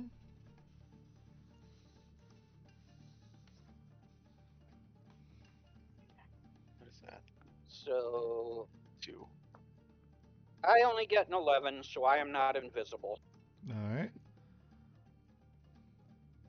Plus stealth. George, there is a sourceless light directly behind you. Well, Said roll for 20. it's a group check, so we're. I know. I was just going off of the description of how the rules work, where it's like you basically turn invisible if you hit DC 15. Yeah. George, there's a sourceless light directly behind you. I got a natural 20 plus 4 plus 2. All right. So 27. technically, 2 passes, 2 fails. So I will let my dice do the talking. Mine is technically a crit success. Mine is a crit success. And that counts as 2. So you guys are essentially invisible as you make your way through the caves. You walk using your light as needed. You have to do some rock scrambles here and there. Have to help your heavily armored guys through a few tight squeezes. And eventually make it down to where the cave itself, you're not going, the mining tunnel, where you're essentially not going down anymore. It kind of levels out. And this is a bit of a larger excavation. You can see they started to kind of expand a little bit, looking for more veins and things like that. But there are rock piles scattered along this chamber. Is roughly 50 feet wide, 100 feet long. Before you see it changes a direction. And as you're coming I into can see this, that full distance. Hmm? Oh, I said I can see that full distance. yes, 300 feet of dark vision is a wonderful thing. Yeah, you're our basically first alarm. yes. And something you guys notice is that these veins of flickering light from the ore that is mined here seem to take the light and it kind of travels in it like veins. So when you come into this larger room and you have this light cast, the room itself kind of has this eerie glow to it, to where you can see the fingers of this ore lancing out like lightning itself, and it gives a purple hue to your vision. So essentially, as long as somebody has a light source out, it's dark, but it's not dim vision. It's kind of like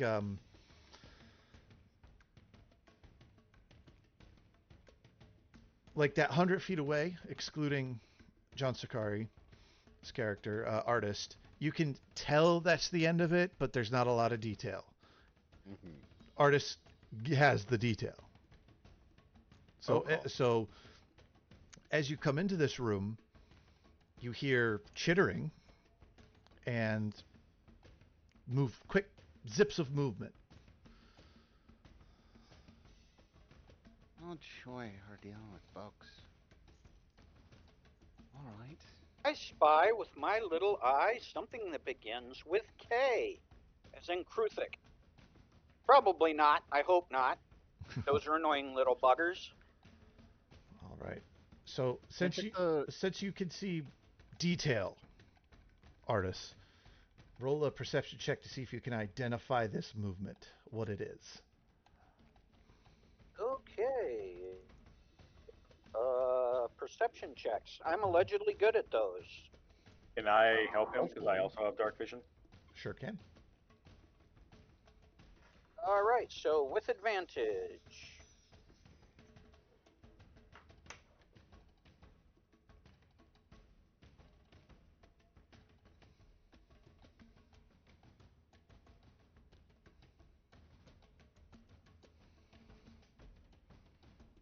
Ooh.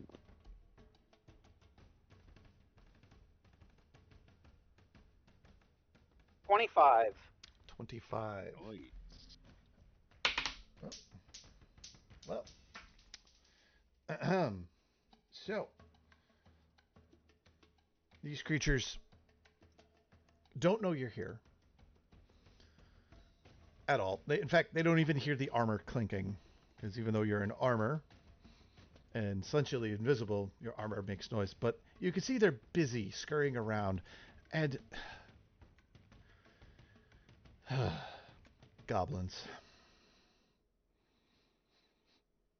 Oh shit! There's about 6 of them. Whisper. Hey guys, 6 goblins. 6 goblins. Shit. My ears perk up immediately. Stand on end. Oh, Mr. Big Ears. Oh, just pulls down his ears. All right. So there's about 6 of them. How do we want to do this? Do we want to try and catch them by surprise? Do any of them look like they might have some kind of a horn or an alarm thingy on them?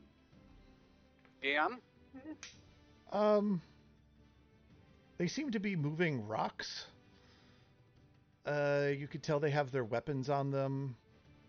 You don't necessarily see a horn, but, you know, you're in a cave. Someone yells out too loud, you're going to hear this.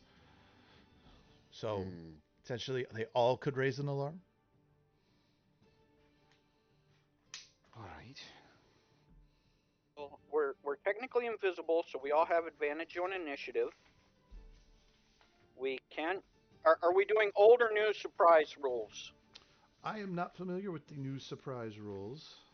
Well, basically, anyone who is surprised has disadvantage on initiative. Ooh, okay. All right. I like that. But there is no, you lose your entire first turn as you're surprised. Okay, so it's just they still participate in that first round. They just have disadvantage on the check. Okay. Right. Okay. Okay. Okay. All right. Well, the other question is, you said there's about 6 of them. Is there? Can we see where they're coming? Can you see where they might be coming from? They might be working from. GM? It looks like they are working in this room, taking rocks from one pile and putting them in a bigger pile. It's kind of like they're clearing. Like they're trying to dig out another hole or something? Like they're Like clearing a a block passage that tunnel? collapsed? So it looks like there's piles of rocks that fell from the ceiling from the earthquake, and it looks like they're clearing the floor. So yeah, so clearing operations. Is the floor difficult terrain? No. It's just obstructed. Just obstructed. You can hide behind mounds. You can get on the mounds, but they're big enough rocks where you can, run and take steps and clamber up a little bit, and you're on top of it. It's not going to completely limit your movement. Okay. Do we want to try and just? I mean, obviously, we don't have enough attacks to kill all 6 unless somebody's got green flame blade or something, No, I didn't take that one. or cleave weapon mastery barbarian. Let's see You here. have a weapon. You actually have a weapon. You have one for that, I think. I do. I have Great Weapon Master, and I have the. I think it's your halberd. That is, in fact, correct. That is the halberd. Right. So we might be So able if to take out. we can get 5, unless we can get one more person that has a bonus attack or some way of doing 2 attacks. I can try and position myself so that if one of them tries to run, I can get him with a reactionary. Speaking in the sense of if we had some sort of action economy, so as to speak, or I might be able to position myself in a place where I might be able to take one out if he tries to run. Okay. But I mean, I can try and knock some sense into him too. Yeah. Torek, do you happen to be able to? Are you only able to are your reflexes only able to manage one shot within a 6-second time frame? Yeah. All right, just wanted to check. So you need a breather between shots. Gotcha. Sound awfully judgy. I mean, who am I to judge what a man is capable of firing off within 6 seconds? All right, so let's go ahead and roll for initiative as you guys get into place to take these guys out. All right. All of us have advantage. My token. Oh, hey, and advantage thing. Does that work? Yeah, that would work. It would send it to the GM. Thankfully, I'm the GM for this particular thing. So, Artis got a 5. Nixus got 7. A 22. George Danger Fluffy Tail got 22. I got 22. Doric. All right, and Torque got a 22. All right. Side Nixus, note what that did you get George's again? actual name. Nixus, Who what did? did you get again? Nixus got a 7. 7. And Artis, you got a 7 as well. He got a 5. 5. Okay, I misheard that. Yep, no worries. The 7. Okay, if you should have a 7, then yeah, go ahead and do a 7. All right. George. George was 22. 22. It my +2 dex because Gotcha. Okay. yeah. So yeah, you have a +2 to your dex. Gotcha. Yeah, okay, then 7. All right. So the artist Nexus, who has the higher dex bonus? I got a 16. Other So side. +3. 3. Mhm. All right. This do we? You're breaking up there a little bit, John.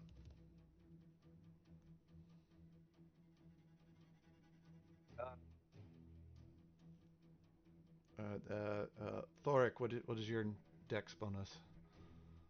My dex bonus is a +4.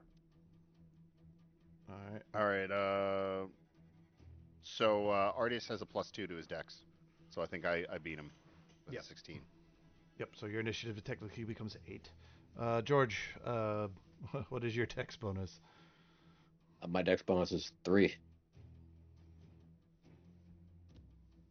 All right. So I'm just getting everybody's order here so I can have it in order. Yep. All right. So Thoric is going to go first here. And then it will be George. Then probably a crap load of goblins. Nixus. No, the goblins didn't do very well. Ooh, okay. No. Okay.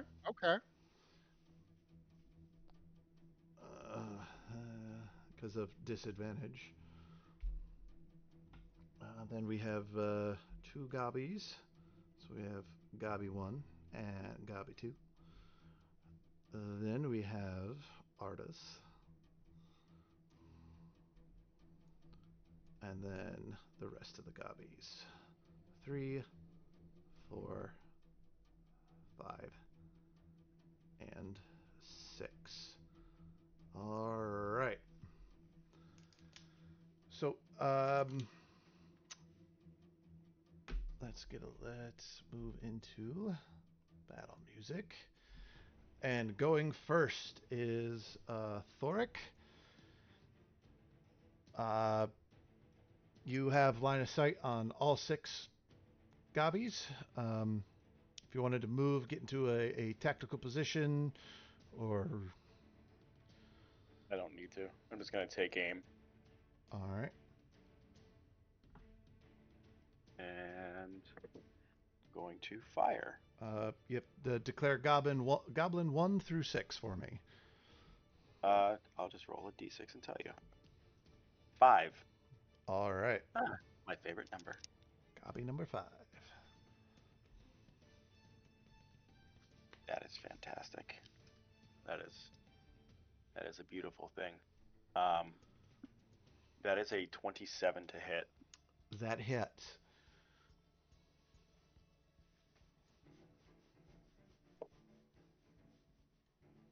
That is 13 points of damage. All right. This goblin takes this hit, and you knock it, you hit it really square on, and you put it to its knee, and it takes a deep breath as this bullet impacts him, but he is still kicking. All right. And that's all I'm going to do. All right. George. All right. Excellent. The first thing I'm going to do is that, seeing that we just made the attack, I am going to leap into the air, and I am just going to take my hammer and slash it down on one of the biggest goblin's heads. All right. Declare Goblin 1 through 6 for me. All right. I will declare goblin number 1. All right. All right. And I would like to specify, since we don't have advantage anymore, right? Or we do? No, it's just straight attacks. All right. Excellent. What they got for the surprise was they had to roll into initiative and disadvantage. Rule clarification. Well, no, you're still invisible until you attack. True. So yes, you would have advantage. Very well then. So I like to specify that I will be using Great Weapon Master, and I'll also be using my Cloud Strike. So let it rip. Let her rip. So that's if I'm reading that right, that's a 7 to hit. Oh boy. Unfortunate. That is very unfortunate. Mm. You haven't leaped in such a long time that you overshoot your target and you try to hit it on your way by, but it manages to duck out of the way. Oh. All right. And with that, That would have been a lot of damage. it really would have been. It really would have been. All right. And that is in fact at the end of my turn. Oh wait, it's bonus action rage. Gotta make sure I do that first. All right, you are raging for a minute. Nixus. Nixus is going to position herself within range of Goblin 5 and 6. With a bonus action, she is going to cast, assuming that they're within like 10 feet of each other. Oh yeah, yeah. Okay. She's going to bonus action. She is going to cast her cantrip, Tempestuous Blade, which means all the damage I'm about to inflict on this weapon attack gets converted into lightning damage. All right. And if I manage to hit, leaves them with an electrical charge, so that if they try to use a reaction of any kind before start of my next turn, they'll take a d6 of lightning damage. All right. Main action. I go and I'm going to make a whippity whip whip whip attack with this glowing whip that pulled back out. And from my spell sword Adam feat, I'm also going to channel into it a hurl squall ability. So if I hit this target, I'm going to aim for hitting number 5. Mm-hmm. I'm going to try to knock them into number 4 because on hit, this knocks them back by 10 feet. All right, so you're targeting number 5, attempting to knock it into the next closest goblin. Next closest goblin. Okay. Yes. So whip attack at advantage. That is 21 to hit. Yep. That is going to be a total of 11 points of lightning damage. All right. They are electrified, and they use a reaction of any kind before the start of my next turn. They'll take another d6 of lightning damage, and I send him 10 feet flying into the next goblin. All right. He goes flying into goblin number 3. Who Okay. Dex at disadvantage because he's still surprised. I rolled 2 2s. And we'll get 10 feet as a d6. And you will. Goblin number 5 slams into goblin number 3 for 5 points of bludgeoning damage. And that'll be turn. All right. By the goblin number 5 is dead. Okay. Yes. Yes. It you hit it with the whip, and it like you see it just hits it like right in that bullet wound, and makes the wound larger, and it A hole through his chest now. yeah, and it's just like it goes "Ah!" and then flies and dead ragdolls into its buddy. All right, so Nice. Goblin number 1's turn is going to run up to George and attack with his scimitar. I didn't transfer the weapon stats to my sheet. One moment. Should be a d6 plus whatever. Yeah. It's.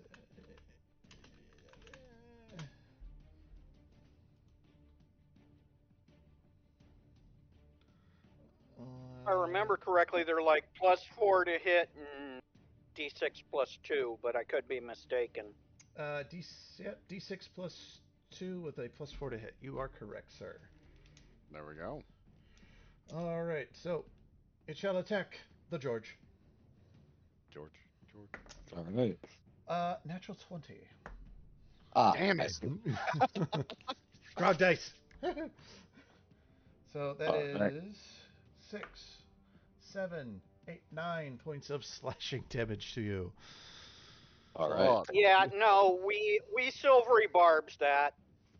All right, so just it That's a removes reroll. Reroll. Yeah. Rolls a 2. 2 That plus is a 4, miss. or 6.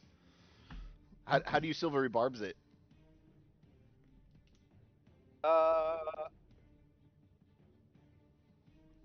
I will use silvery barbs instead of cast it because I get a free use. And I need all the spell slots I got. What does it look like? I Oh no, he's breaking up. He's breaking up. No. will appear from my invisibility, so I will not be invisible when I'm writing it in chat. Right. Okay. There we go. I will read it dramatically for you. Yes. All right. In the meantime, that was Gabi number 1. Gabi number 2.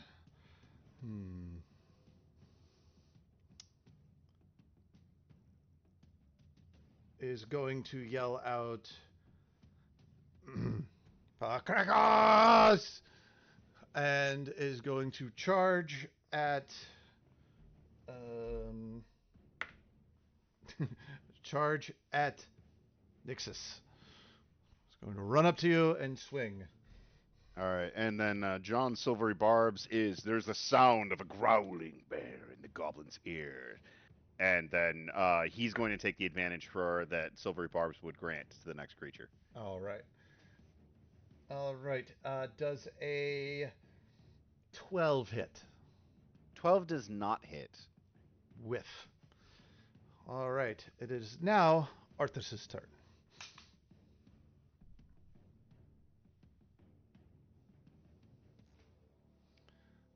As he figures out his internet on what he would like to do, and types I like out. I like John's like John Prime's little meme. He's watching. He's just not able to join us. All right. We will. Looks like he's making a spell attack of some kind at advantage against something, which is a 24 to hit. Probably one of the goblins. Which goblin do you aim at, sir? What are the goblin options? We have everyone's available but number 5 because he's dead. Is anyone near anyone else? We have Goblin 1 next to George and Goblin 2 next to Nixus. Okay, he says the one that ran up. I'm going to assume the last one that ran up. Mm-hmm. So that's probably going to be the one that's on Nixus. Yeah.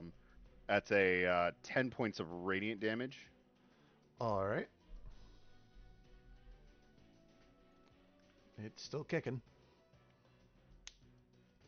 Oh, and he's using True Strike. Are you using the new True Strike?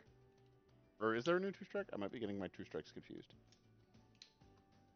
Okay. He's using the new True Strike, which... Let me look that up, because I don't have that on my... With the dude 2444... attack uses spellcast... Oh, okay. That's what True Strike does. Cool. Okay, you make one attack with the weapon using the spell's casting ability. Target, he uses his spellcasting ability instead. Attack deals damage. It can be radiant or the weapon's down. So he swung his hammer.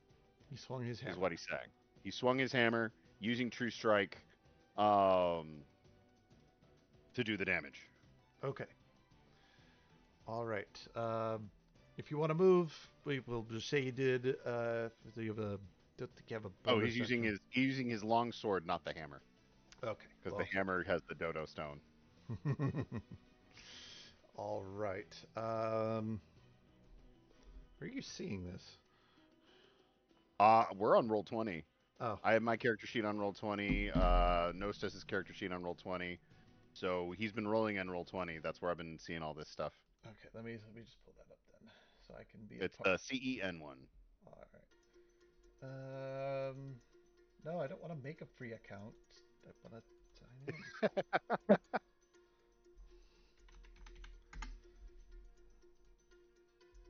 Come on. Oh yeah, that's where I put in character sheets for everyone to be able to make it in case they needed to do like mine, which is super like customized.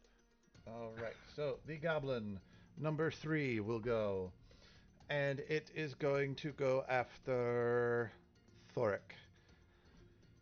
Toric, excuse me. Not Toric. All right, I can see. Good luck, Toric. Toric, it's going to run up to you and swing. Ah. And it will. That is a 18 to hit. It's All right, dealing max damage of 8 slashing damage to you. okay. And it growls out, "Bleed, bleed, Torkordath."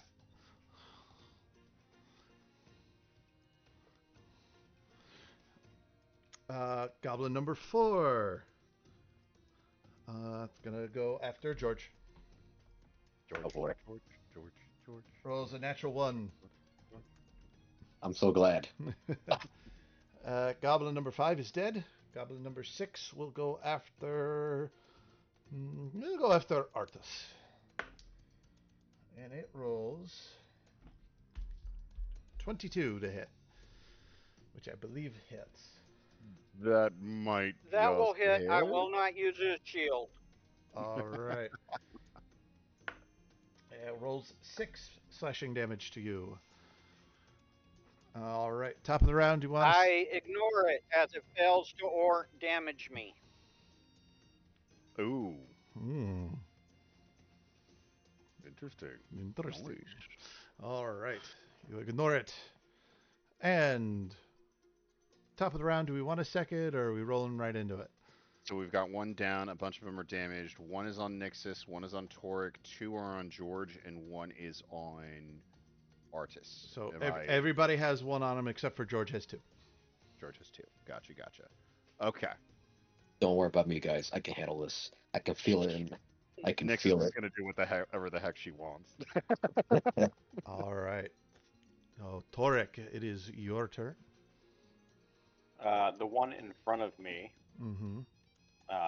I'm going to aim my gun at and fire. Do you have the range feat? Do you have any of those feats that mean you ignore 5 feet? Yeah, I have gunner, which There you go. that is 15 plus 8. Yeah, that hits. Okay. That is max damage of 14. 14. I forgot which one was that who ran up to you. I think you said number 3. Number 3, and you did 14. Yep. All right, that would be. You blow its head off. It's dead. Mm-hmm. The blood splatter sprays back at you and coats you a little bit. But other than that, it is dead. Anything else you'd like to do? Nope. Nope. All right, George, you have 2 on you. Don't you mean Okay. Nixus? No, it's George's No. turn. You're right. George is next. Yeah, You're right. yeah. I'm sorry. I have Yeah. my list. I, for whatever reason, thought I went ahead of George. Okay. Go on. Carry on. All right. Excellent. All right.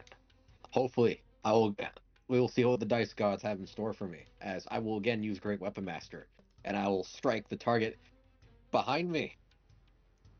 All right. And that'll be goblin number. I don't know which goblin number that'll be. I think It's Gabi 1. Gabi 1. Gabi 1 it is. Yeah, you hit. 18 to hit. Yeah. Jeez. The And, hubbub. Oh, it's and all of that damage. All right. she 26. Yeah. Now, I have to ask, I don't is think that he goblin lived. alive?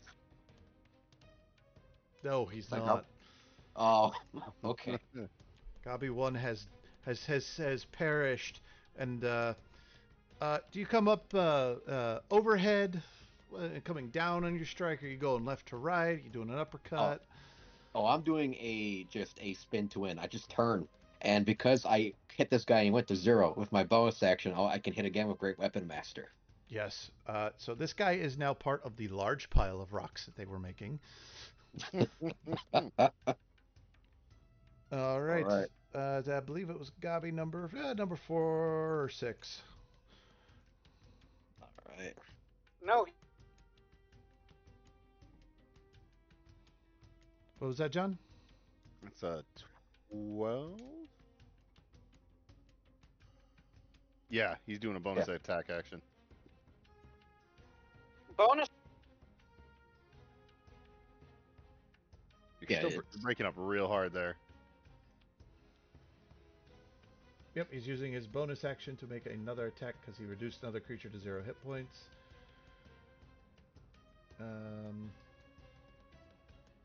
Yep, so -5, so 12 to hit. 12 to hit will miss. Dang. Anything else, Georgie? That is absolutely. Oh wait, no. I'm going to run up to it, and then I'm going to back away 5 feet, just out of its reach, and it just can't hit me because I have the mobile. So I'm gonna just taunt it. him. I am not moving. I'm just jumping in and out of its reach, just like, come on, hit me, do it. Yes. It growls at you. Now it is Nixus. All right. I'm going to rinse and repeat on this same guy in front of me. Bonus action, Tempestuous Blade. Crackle of energy goes down her whip. She's going to make an attack against this guy directly in front of her and send him back 15 feet using the beckon air. And that's going to be a 14 to hit. 14 will just miss. I don't like that. I don't like that. You lay your whip out and it dodges to the side. Manages to find the one spot that you managed to find the hitbox immunity spot. Mhm. All right. That's gonna be. I'll reposition around him to kind of line him up with another goblin in case it gets back to my turn and I need to make an attack. All right. So it would go to Gabi number 1, but he's dead. Gabi number 2, which I believe is which it went to George. It's the guy behind George. And he is going to swing at George. 13. 17? Yep, 13, 14, 15, 16. Yeah, 17. 17 Alright. to hit George. That hits. And that will do 3. Cut in half to 1. Alright. You're next. I'm gonna get you in a stomp on your head. Got to scratch your bones! Alright. Artis, start typing.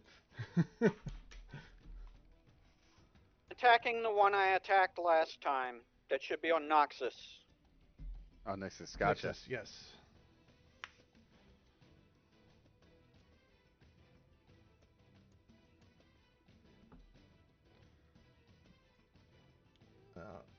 17 hit. And it should. It's the first. Mm-hmm. Oh, no advantage. Then it's a 14 to hit. 14 will miss. Ah, gotcha. 14 will miss. If there's anything else you'd like to do. I'm going to position myself. Oh. I would have positioned myself for advantage because we've got the flanking rule in effect. I don't think of that because I never used that optional rule. Okay, gotcha. So then that would be 17 to hit. All right, I'll let it go. Just try to remember to move next time first. Yep, so 17 will hit.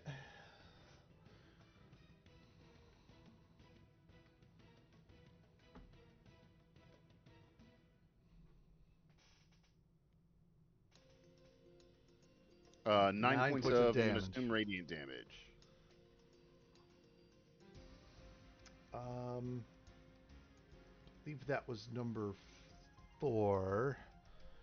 That would put us at that many, and he is dead. Boom. You lay him out. At 9 or 10 points, he's still dead. All right. So Gabi 3 is dead. Gabi 4 is dead. Gabi 5 is dead. Gabi 6 Is alone. is alone. Well, he's got a buddy, and he's off fighting the rabbit. I believe number 6 was going after Artis, who he's like, that's weird. I hit him. It didn't work. I don't know what to do with that. So I'm going to attack another squishy thing. He has an existential crisis. Yep. And he attacks Nixus because you're kind of all right there on top of each other.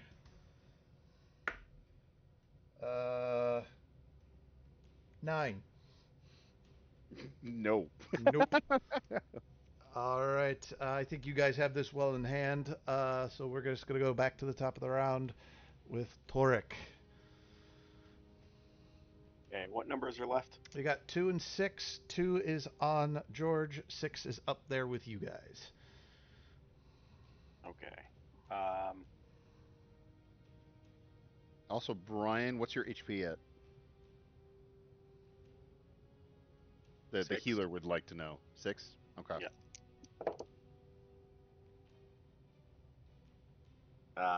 I got a 22 to hit for number 2. Or Nope. no, the one that's up with us. Yeah, number 6. 6. Yep. That will hit, sir. Okay. And that is 14 points of damage. And you hit that one quite well, but is still upset and alive. Okay. That's it. All right. Anything else? Nope. All right, George, you have your buddy down here who wants to grind your bones. You've been taunting. I'm gonna actually not use Great Weapon Master this time, and I'm gonna just hit him with all my force with this halberd. I'm gonna just take the butt end of it. I'm stabbing right into this guy. All right, stabby away. Unfortunately, the 12 does not fortunately hit. Unfortunately. No, it does not. Unfortunate. He starts mimicking your movements and hopping around in and out of your reach.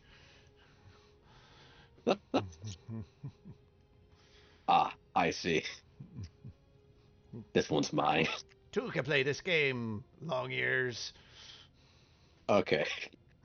Says, well, here's the difference between me and you. I don't like playing fair. I hop away. Ah! All right. I Nixus. move like 40 feet away from him. Ah! He just yells in frustration. Nixus. I still got one guy in front of me. Yep. Number 6. All right. I try and, if I can, I try and position myself so that when he goes flying back from my attack, that he will hit the one that was after George. That's a little further than 10 feet. Okay, a little bit further than 10 feet. Yeah. All right. Yeah. Then I'm just gonna do a casual whip against this guy. I'm just gonna whip him with the Tempest Blade active. That's gonna be a 15 to hit. 15 hits. He takes 17 points of lightning damage, and if he uses a reaction, he suffers an additional d6. Is he still up? No. No. No. Okay. He is dead. With him knocked down, I am going to reposition myself near George's guy, and just look down at him and say, "What did you call my bunny?" Twisting the whip. And that's going to be turn. Ears. It is his turn. And he just kind of, you see him kind of just smile. It's like, ugh. Kratos grinds your bones. Ah! Attacks you. Okay. Try it. 17 to hit. 17 will just hit. Does three piercing damage to you. 3 points of piercing damage. And as he pierces me, she doesn't look like she's affected by it. She just kind of leans down closer and say, "No one makes fun of my bunny. Understand?" Uses his bonus action to disengage and runs away. Damn it, I knew I should have taken Sentinel. And he runs towards the door. That other entrance that you guys saw when you first came in that changes direction and goes away, and he starts yelling as he runs in fear. He moves 30 feet. Okay. He's still in range. Mm-hmm. How far does he end? From you, you're back at the cave entrance. That Harrigan leap was pretty long. I would say he's about, we'll say 50 feet away. I was able to from walk over, yeah. Yeah, he's able about to walk over, roughly 50. and then he ran for it. Roughly 50 feet away. We're not really keeping too much track on that, but In range of most spells. Yes. Mm-hmm. And that will be his turn. Yeah, I Let him have it, Artis.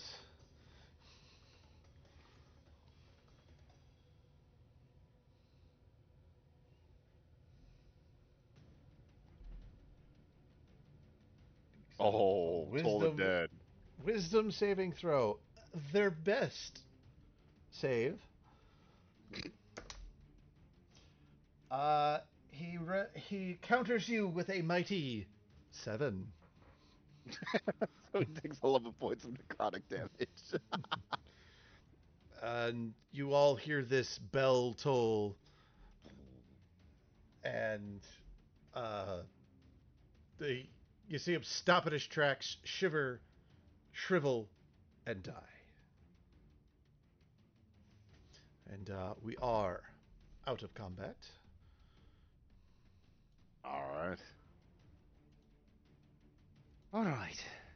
expect we're going to have company soon. Quite probably. What are they trying to get? This is the main shaft, right? Right, mysterious voice that speaks to me in my head and tells me things about the world that I already know about as a character. You would assume that this is just like an assembly area. After looking around, you see tools and supplies and carts, and you would figure that where that cavern continues on was probably towards the dig face. Before we get going, I actually will use my second wind. And Do you want to take a quick 10-minute break? I actually could use a restroom, and looks like I'm not the only one. Yeah, we can take a quick bio break for a few moments. Let us do so. All We'll be right. right back. Oh. All right, our live coverage of this breaking news will return after these messages.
wrong live.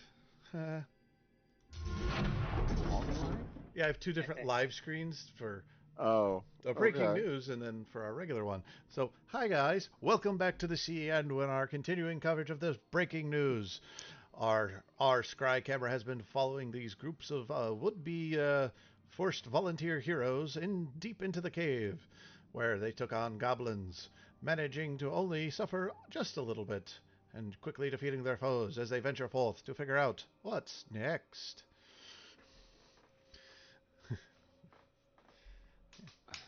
All Everyone right. else hear that strange voice? All right. So, you are in the room with the body of the 6 dead gerblins. Do you guys want to take a second in the room? You want to venture forth? What do you guys want to do? I'm curious. Cursory search before we are inundated with whatever that guy was yelling towards. All right. I'm curious as to what are they actually mining here? Anyone know? Anyone happen to know what they're actually mining in these mines? Everybody could roll a history check. See if you I heard would. it or know about it. I Can I will go over to the pile of guidance. ore and like do a survival check? I don't know. I only have 5 skills. Holy shit! I'm rolling like a god tonight. 19 Nice. on all my crappy scores. I got a 10 or 9. Got a 9. Got an 8.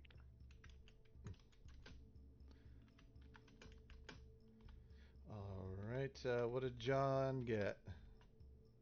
Okay, I got a 20 before I roll my D4 for guidance, which is an additional 1. An additional 1, so 21 altogether. Yes. All right. So, Artis and Nixus, you would know that this is something known as simply as purple stone. Purple stone is exceptionally rare. With your 21 and your 19, you're not sure how it's made, but you're pretty sure that this is one of like 2 mines globally where this is found. This purple stone is used in magical spells, fortifying magical items when mined and built with it properly. Has several uses, more magical than anything, and is exceptionally expensive, even in its raw ore form.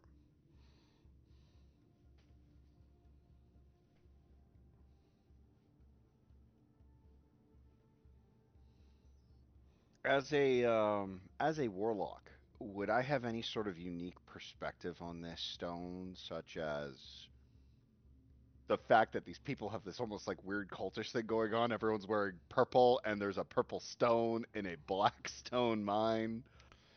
Well, Or if there's anything, if there's any sort of like sus like black market arcana world thing. well, being tuned magically, you would understand that magic users really want to get their hands on this kind of stuff because it can, when um, processed properly and applied to the right applications, it empowers magic. It fortifies it, makes it stronger.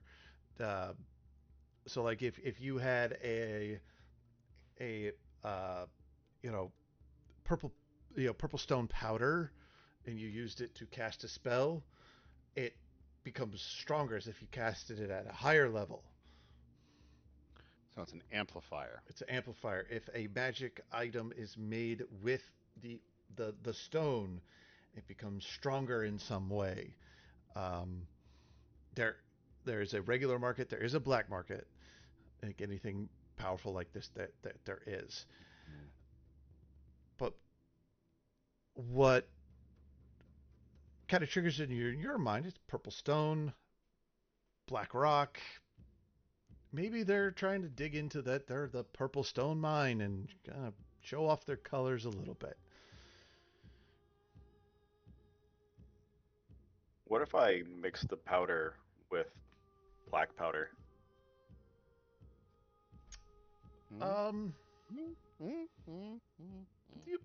you know, if you're not entirely sure. You've never done that before. You're one of the very few black powder weapon users that you know of or have ever encountered.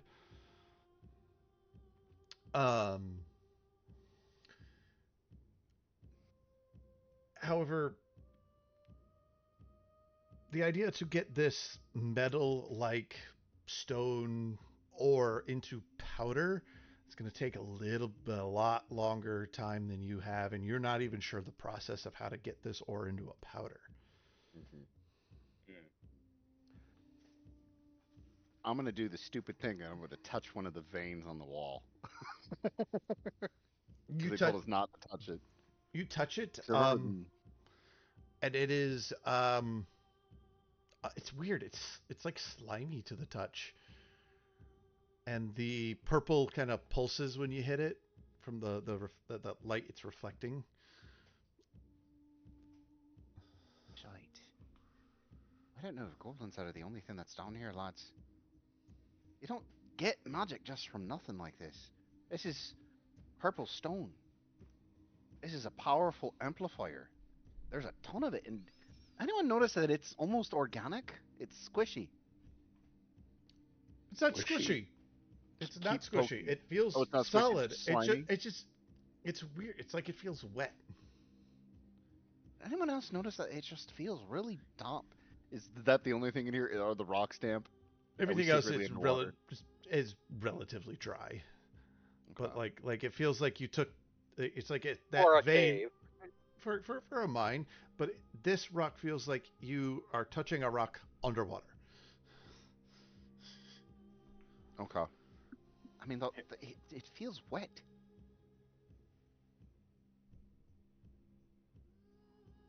Anyone else? Let's just get this job done. I want to get out of here. Go Agree. home. Probably there is something down here that is imbuing everything around, corrupting everything around it. Something from the far realm or something. Let's go. All Some right. ancient evil that was sealed away when the world was young and gods walked the earth. You sound like you have a lot of experience with this. Well, you know, there are some benefits to having a great heroic destiny that is shared with you by your people when you're young. That involves understanding that there's basically some sort of eldritch being or eldritch god or dark, terrible power that's sealed away somewhere else in the world, all over the place. Yeah, the legends are rather common across cultures. Oh, I see, I see, I see. All right, well, Either that or I'll make a religion roll and you know, bullshit you for 10 minutes. Okay. whatever that means. All right, well, I suppose we should get going. Indeed. I'll lead the way, laddies. Fluffy tail in front of me. It's like it's not fluffy tail, but Well, you didn't finish your dance. there's an Wait, extra actually, routine. isn't it Fluffy Tail? It is Fluffy Tail. It is fluffy tail. Doesn't want to admit it though. Doesn't want It's to not. admit that she actually used your proper name. No, it's not fluffy tail. It's danger. Danger. What's your middle name, George? Don't worry, I'm sure I will find a bear or a, was it a bear that did that to Bugs Bunny? Now I feel stupid. Or was it a sheepdog?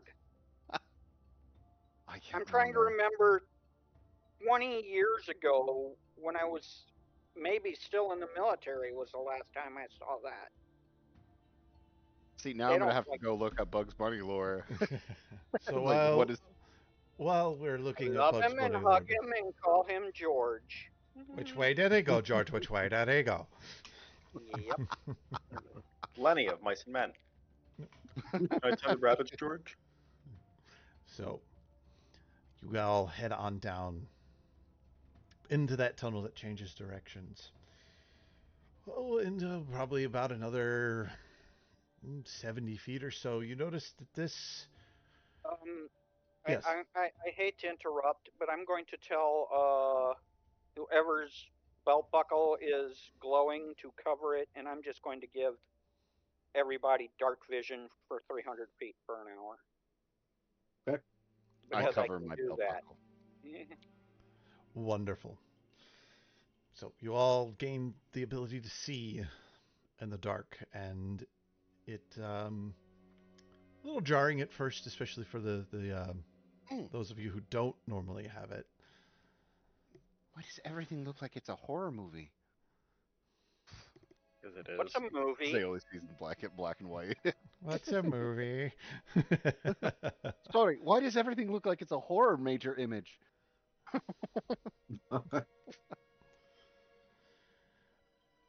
And as you're walking,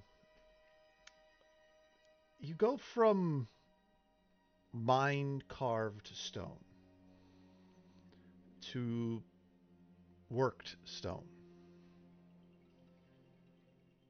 The walls become straight and 90-degree angled and are worked and carved in such a way that there's patterns in them. And they're all geometrical and twisting and winding throughout the walls. And then the hall you're now walking in turns to the left, 90-degree turn, and opens up into a larger space. It's not too much bigger, but it's definitely bigger and it's carved out than in this hall. This hall was like 10 feet by 10, pretty square. And now this room opens up, and it's probably about 30 across, but only about 15 or 20 feet large. But you see, there's this innately carved arch. Innately or ornately? Ornately, excuse me. Thank you. Ornately I'm carved. not a pedant. I'm not. Ornately carved arch, and about a 5-foot section of hall from there, and then as you all can see with your dark vision, not that you need it here anyway, because there are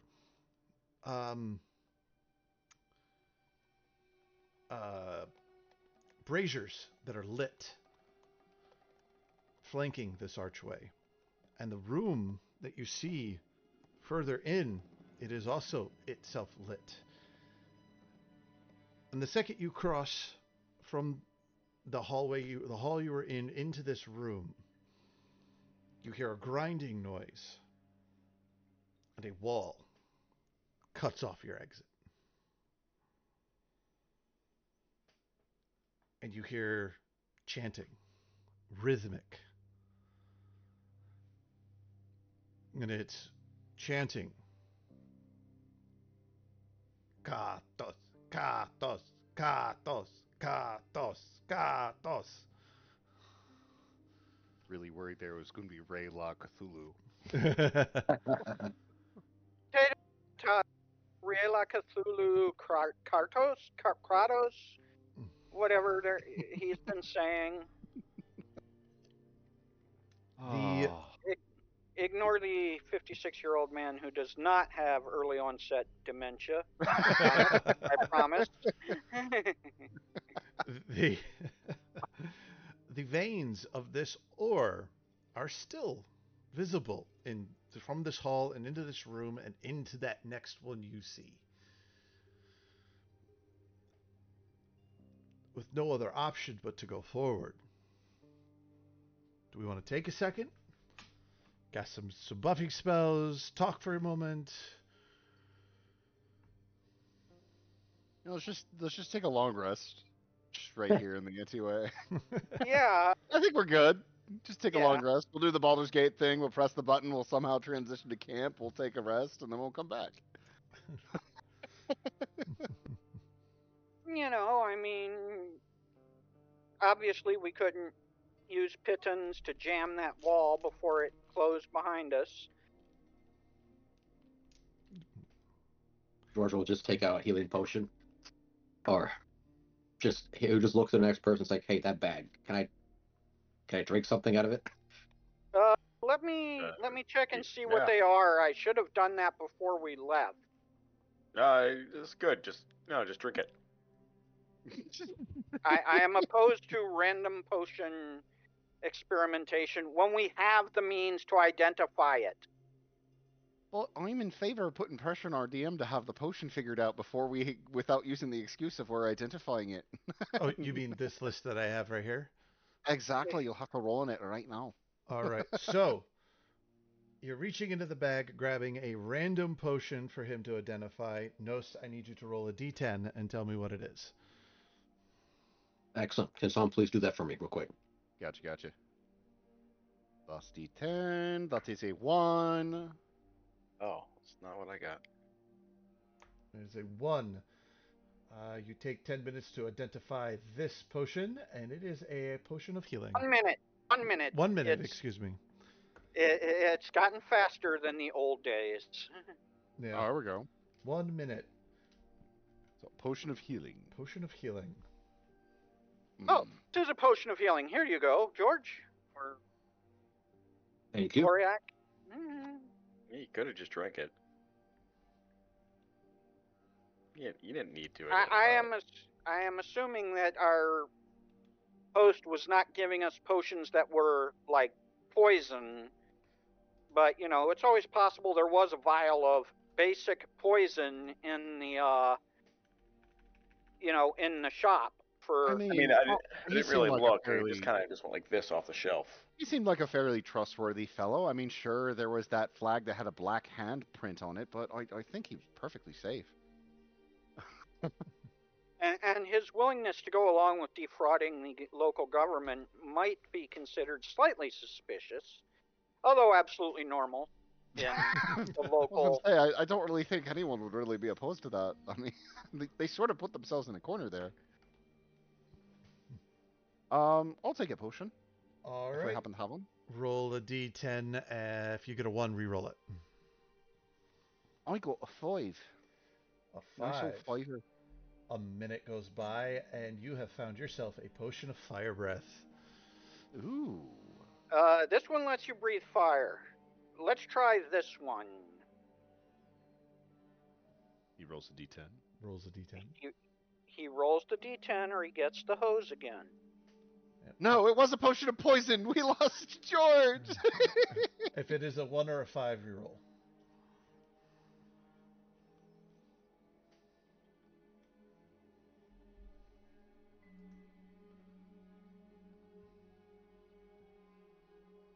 You got an 8. An 8. You have found yourself a potion of greater healing. Oh. Here you go, Red. I grab a potion out, but I'm not going to drink it or identify it. I'm going to drink it right before we go into doing whatever we're going to do. All right, so You drink a potion of reduced size. you drink chaos. You drink a random potion. Right before we run in. All right, so roll your d8. D10. Do you 8? D10. D8 actually. Okay. That's a D8. I think it's a D8 if you're just drinking 8. randomly. 8. Well, we've identified 3 of them, so that's only leaves 7. Yeah, that's why it's a d8. So d8, roll again. So if you got an 8, roll again. We that would still got one of them. Well, so I had rolled on my D10 a 9, which we hadn't hit, but Okay, you want to do that one? yeah. Okay. I know which Alright. one it is. Okay, cool. All right. Anything else we want to do before going in? Because it's taking a minute per potion, and the chanting is still going. Well, Yeah. there's definitely some sort of cult activity going on here, and I don't Yeah. know about you. I think this whole thing has been a setup. So if there's anything anyone needs to say before we go in there, this might be a good opportunity. I mean, if anyone wants to declare their undying love for me, I won't hold it against you. I mean, I Well, was I the only mean, woman would within you 5 like feet of to you. not have scimitars like that one, penetrate your skin? I might be able to help you with that. In what way? Well, I would bite you. I'm sorry, I don't do biting on the first adventure. Yeah. I prefer to save that maybe for the second or third one. You know, after we've had some chance to really get to know each other. You know, maybe you've taken me out to dinner or something. It's like, Right. hey, we trying to pull. Just gets in front of just gets in front of I mean, just offering, just putting the thought out there that maybe not being vulnerable to mundane weapons would be a useful thing. Yes, but I feel like you're getting more out of this than I am. Well, if you see it that way, that's on you. And I all start right, heading in. let's do this. Leroy Jenkins has been invoked. I am a paid up member of the cult, so I must follow. I started heading in. Like as soon as the potion bottle hit the ground, I was like, all right, let's do this. the All right. So you drink your potion, Thoric, and your dark vision increases 60 feet. Damn it. Oh, I got a potion of dark vision. That's not bad. It puts you at 120. Yeah. 360. 360, because he Mm-hmm. has special dark vision, Oh, magical dark yeah. vision. Because the Twilight Cleric is here. Aha. So I you normally play War Clerics, but I can I see can the see whole why world. people like this. It's a very strong support class. It's really, really niche. Yeah. you brave group fighting for your freedom, slowly, confidently walk through the arch. I make sure George is in front of me. And as you walk into this room, it is a massive, massive cavern. Left to right, front to back, easily 500 feet. It's lit with a light purple haze. The walls are lined with cheering goblins. Parts of their makeshift armor or their skin painted purple. They all chanting. Kratos, Kratos, Kratos, Kratos. And similarly, as you exit the tunnel,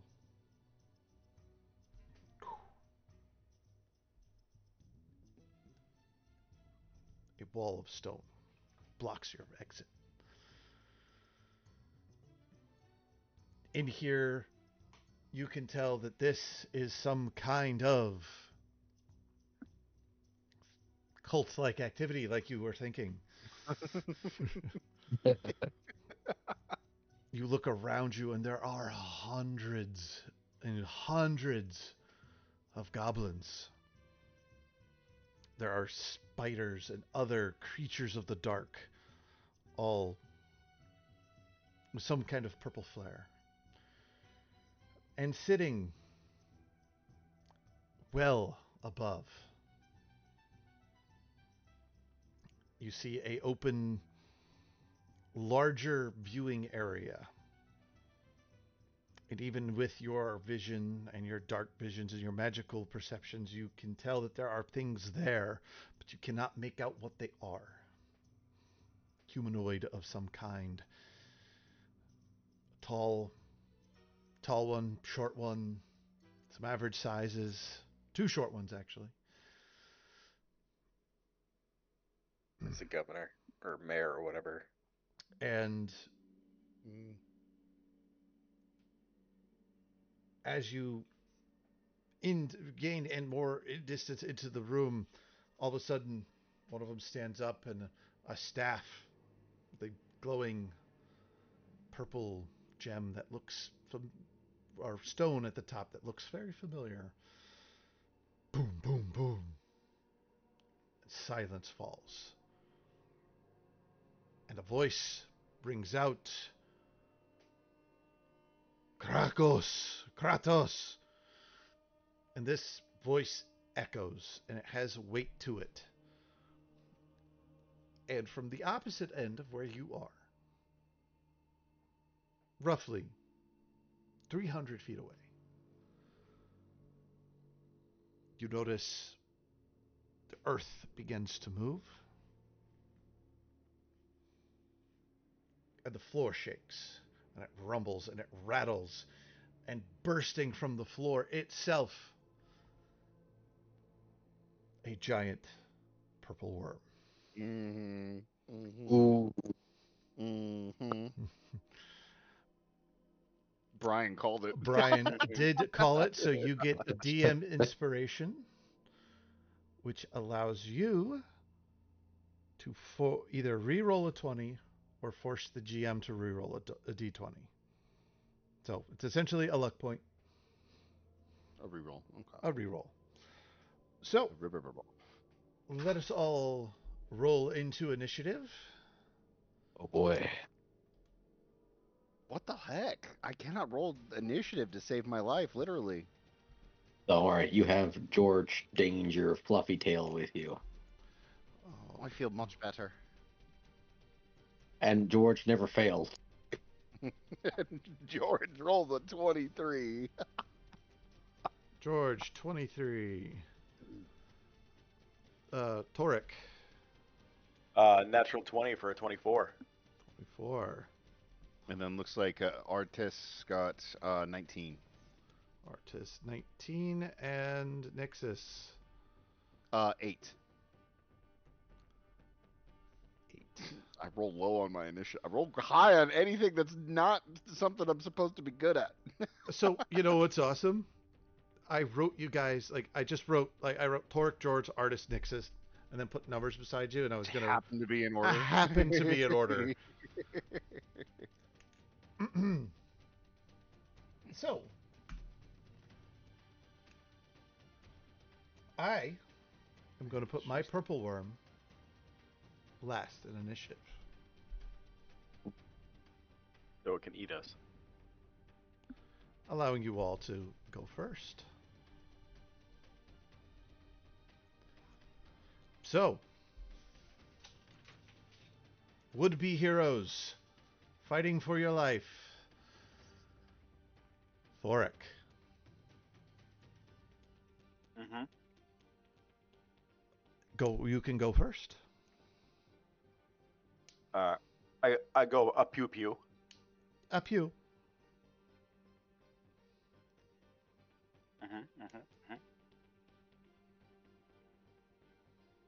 Are you in range? Is it within 240 feet? No. Oh. It is 300 feet away. This is a big ass arena. Yeah. Okay. I can move 30 feet. And you can take your shot at disadvantage if you'd like. Fine. I'll take that. I rolled 2 15s. All right. So 15 plus 8 is 23. That will hit.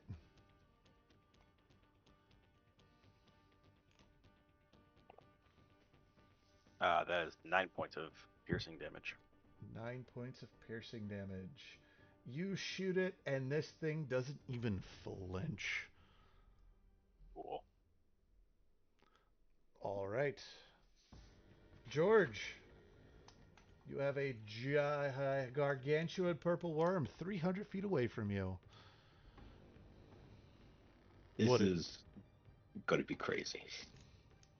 Just hear Nixus from behind you say, "Don't worry, it's not about the size; it's about how you use it." It's like, you think you're bigger than me? You think you're bigger than me? I'm bigger than you, and I'm gonna just run after it with my inflated ego. I'm a dashing towards it, holding my hammer at the top of my big ears, and I'm hopping wherever this guy. Ah! And I will use my rage as well as my bonus action, and that would be it. What's your full complement of movement there? Since I'm dashing and I have the mobile feet in case there's difficult terrain, I have moved a total of 80 feet. 80 feet. All right. Yeah, you can book it. So you're 220 feet away from the thing. Wonderful. That would bring us to Artis.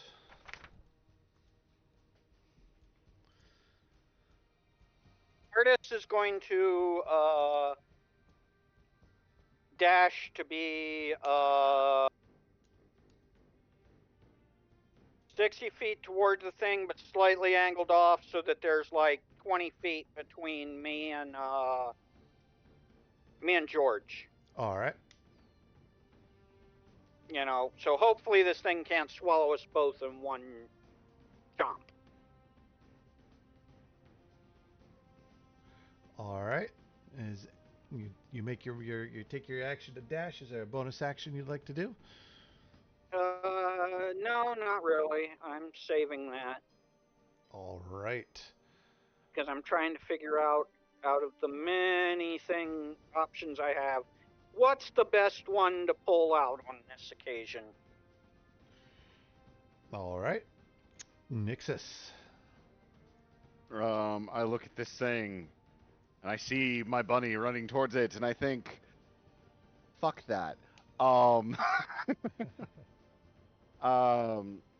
The walls of this arena, do they look like there's any sort of barrier or anything situated up towards the top that might protect the audience, or might say prevent someone from jumping into the audience?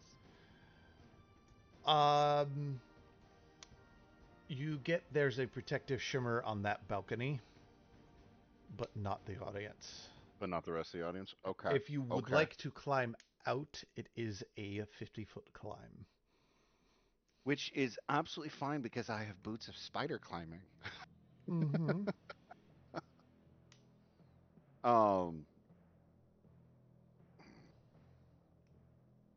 And she starts to take a step towards the balcony, towards the wall, and then looks back. Oh, fuck. She starts running after George.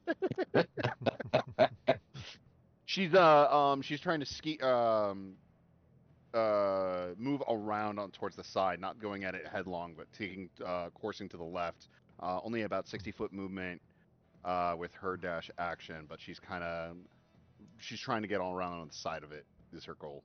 Okay, so do you want to go the same side as Artis, or the opposite? I would say the opposite. All right, so flanking out, and did Tark just kind of move 30 feet closer, straight in? Yeah, okay. Straight at it. All right. It is now the purple worm's turn. And it will, on the surface, dash 100 feet closer to all of you. So you're about 120 feet from Fluffy Bunny. Yep, about 120 feet away from the fluffiest of all the bunnies. And that will be its turn. The crowd continues to now chant. Top of the round, Torek. Move 30 feet closer. All right. And I'm going to shoot at it. All right. That is 20 to hit. That will hit. Okay. That is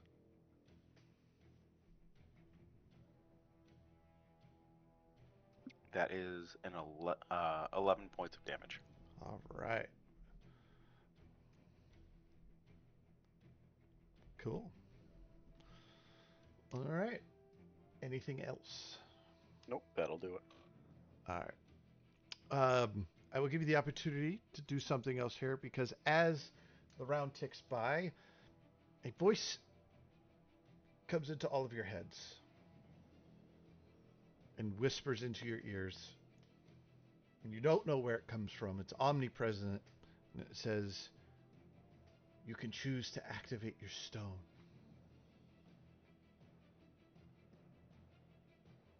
So, to give yourselves a little bit of an advantage in most people's cases, you can choose to activate your stone.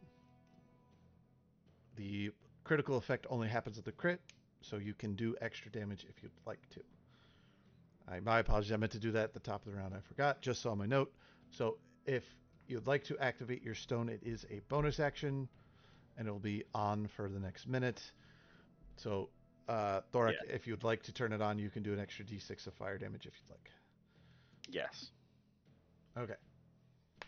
Okay, I was under the impression that it was on if we had just attached it to our weapons. It's on, and what it was meant to be is if you got a crit, then that effect would happen. Gotcha. I misunderstood because I've been rolling with the extra cold damage, but then got converted into lightning damage this whole time. Okay, well, you inadvertently used the user manual. All right, so I'm a warlock. It's like, oh, there's a little switch here that says on. It's a weird thing to put on a gem. Yes. So, extra d6 of fire damage?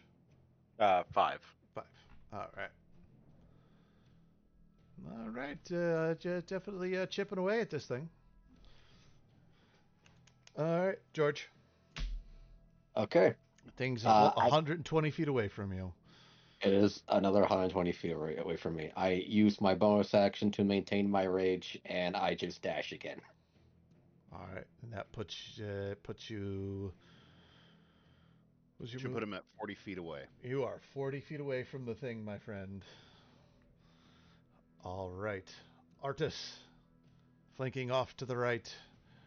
30 feet of movement puts me how close to it? I believe I'm on the right and Red is on the left. Roughly. 30 feet, so you moved, it was 500, you moved 60. It moved 100. So, 100, so 400, 60 would be 440 ish. 440, and if I move 30 again, it's 410? Yes. Okay. I will move 30. I will prepare to true strike with my light crossbow. If it comes within, 320 feet of me. You got it. All right. Holding an action. Nixus. I'm going to move an additional 30 feet forward, which should put me at 110 feet away from it. And then I'm going to hold the cantrip spell Water Bullet for once it moves within 90 feet, or once it moves within range, 90 feet of me. So if it moves 20 feet forward towards my fluffy bunny, it's going to get shot with a bullet of water. All right. And that is going to be turn. I'm holding that spell. All right. It's Purple Worm's turn. Purple Worm raises up, dives down, and burrows into the ground. Damn it. And is now under the ground. And does some things while it's under the ground. Top of the round. Thorik. Or Torik, excuse me. I am not going to move, and I'm going to hold my action until it pops up. If it pops up. All right. George. Seeing that this thing just plummeted into the ground, and it's just, I just, I just stopped moving. It's like that's a big hole, and I just. Actually, this is a good question, Ray. How far did he burrow? From your angle, you can't tell how deep he went, but you could tell the size of the hole he left is about 10 by 10. Uh, okay, and it's so dark that I can't see it if I look down it. You could move up to it if you'd like. You know what? Actually, I'm gonna stay right there. I will stay right there, and I will hold my action to use my Great Weapon Master to strike somebody, and I'll just use my bonus action to activate my redstone. All right. You have activated your stone. And I said the wrong stone for Thoric. Three? Oh, Thoric. Thoric, it would be 1d6 psychic damage, not fire for you. My bad. I thought it changed because it's No. chaos. On a critical hit, it will change randomly, but it Ah. automatically deals 1d6 psychic. Okay. All right. Where did I put my... I just lost it. It's the... would be Nixus's turn. Nixie's turn. Well, is it my turn? You go 'Cause after that was him, oh, there was him. no, it would be Artist. Artist's turn. Yeah, there it is. Okay. Yep. So after George is Artist. Artist, what would you like to do?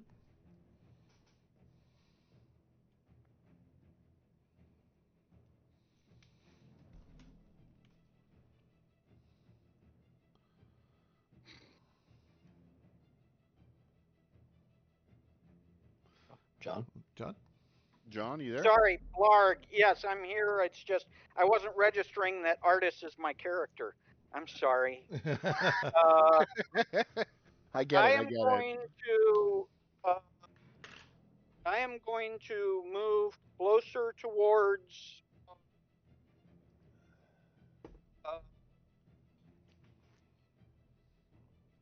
George and prepare to activate my my stone, the Dodo stone, if the when the worm appears. Alrighty. And it is the purple worm's turn. So I thought Purple Worm went last. yeah, Nixus. Sorry, jeez. Thank you. I'm sorry. I'm So- excited. Nixus has seen this major image. She's going to. How far away is she from the actual wall of the arena? Oh, from the wall. You originated out. And I was kind of kiting off to the side as I was moving forward. So it's like 500 by 500. Huge arena. So you started at 5. You moved how much? I've moved altogether 90 feet, but I've been moving at an angle, kind of off to. Well, it's off to this side, I think. No, it is off to the left-hand side. Yeah. So it is. Yeah, we'll say like 420ish. Okay. Now that the purple worm isn't in sight, is there anything on the far side of the arena that we can see? Now that the purple worm isn't dominating our vision. Looks like some kind of altar. Choice. All right, she's going to. That becomes a straight roll. Sorry, brain doing math. She's going to.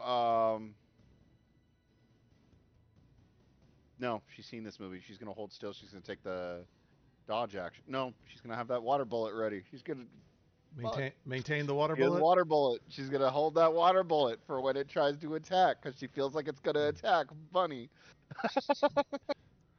Yep. So Purple Dwarf's turn. It I moves. overplayed into this.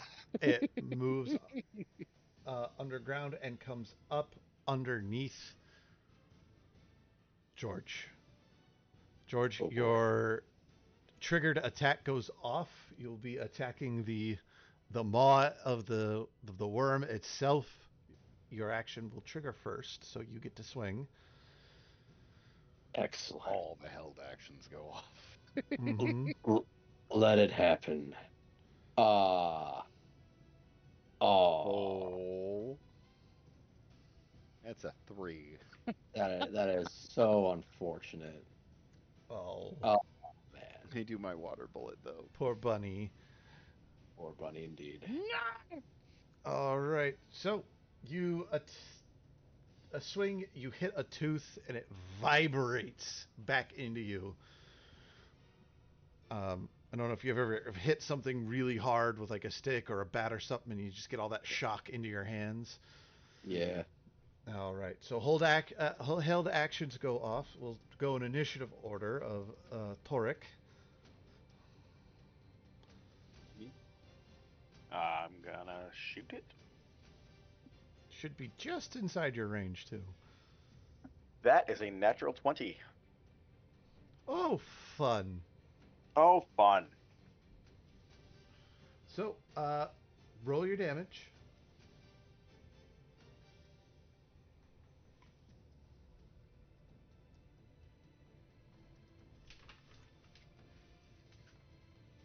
Yep. Are we doing... Yep, Uh, brutal critical. Alright, so...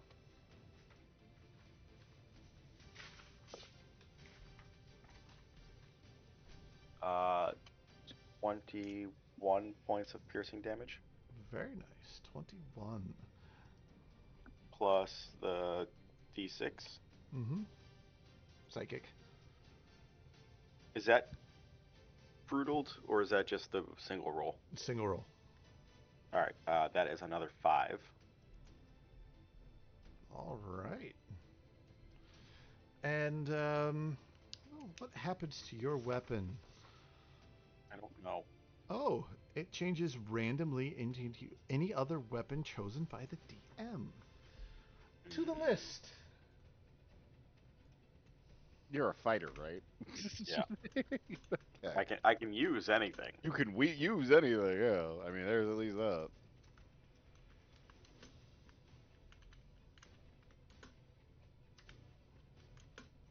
All right. Let's see what it is here. Your pistol turns into a glaive. Cool. It is a glaive for the next minute. I thought it was a glaive for 2 rounds. Oh, 2 rounds. Yeah, sorry, 2 rounds. It is a Fail- glaive for the 2 fail rounds. was a minute. Yes, my bad. All right. Artist, your held action goes off. Be mesmerized by my dancing dodo. I hope. Needs to make It's a wisdom save. Is that against my DC? No, it's the stone. Nah. All creatures within 10 feet. I Run towards him. did run towards him. You know what? I could place it where it's only 10 feet from the worm. Yeah, we'll let that happen. It is a DC 10 Wisdom. Okay, it's only got a 55% chance of succeeding? Or, no, 45? I can't do math today. I don't know. I don't think the purple worm is a sage of mystic knowledge. DC 10, it rolls an 11 minus 1 for a 10. That's what I meant. Yes. It's got a 50% chance of succeeding. Yep.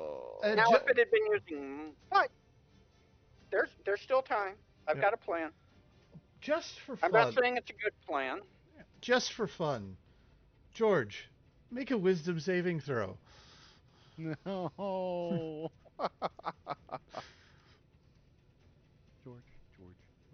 George of the jungle, George. happy as he can be.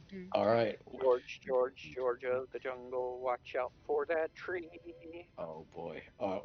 Ray, real quick, what was required of me again? I need a wisdom saving throw for George. Absolutely. An 18. An 18? Oh wait, 17. That should be a 17 because bless is on. Okay. So that should be 17. 17. No. It's an 18. The +1 is from the bless. Oh, you're so right. it's an 18. 18. All right. You see the dodo. You're amused, but you have other things to be worried about. Nixus, your water bullet goes off.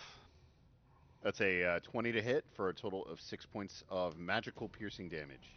It hits. As she swings this whip around, there's a flow of water running down it. She cracks it through the air, and that little bullet of water goes flying towards this worm.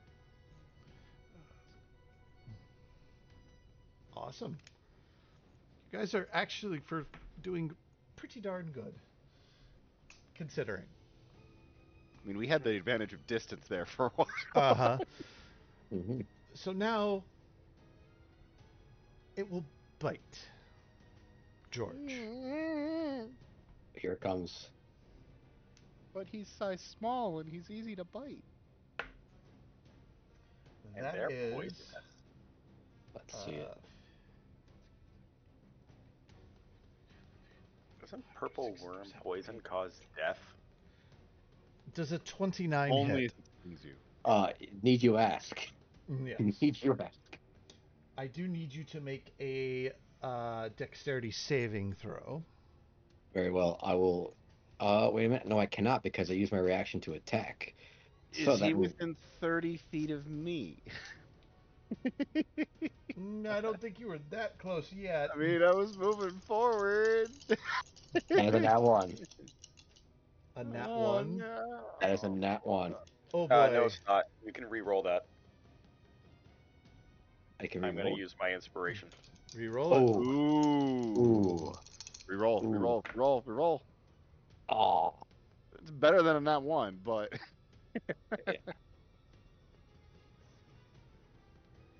Yeah. That's a 9. Oh man. 6.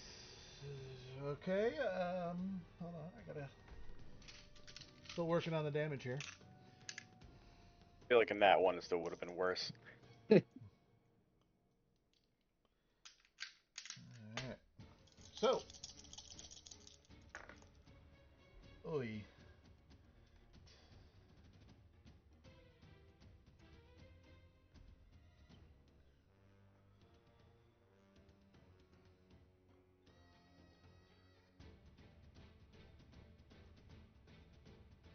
It's too much damage.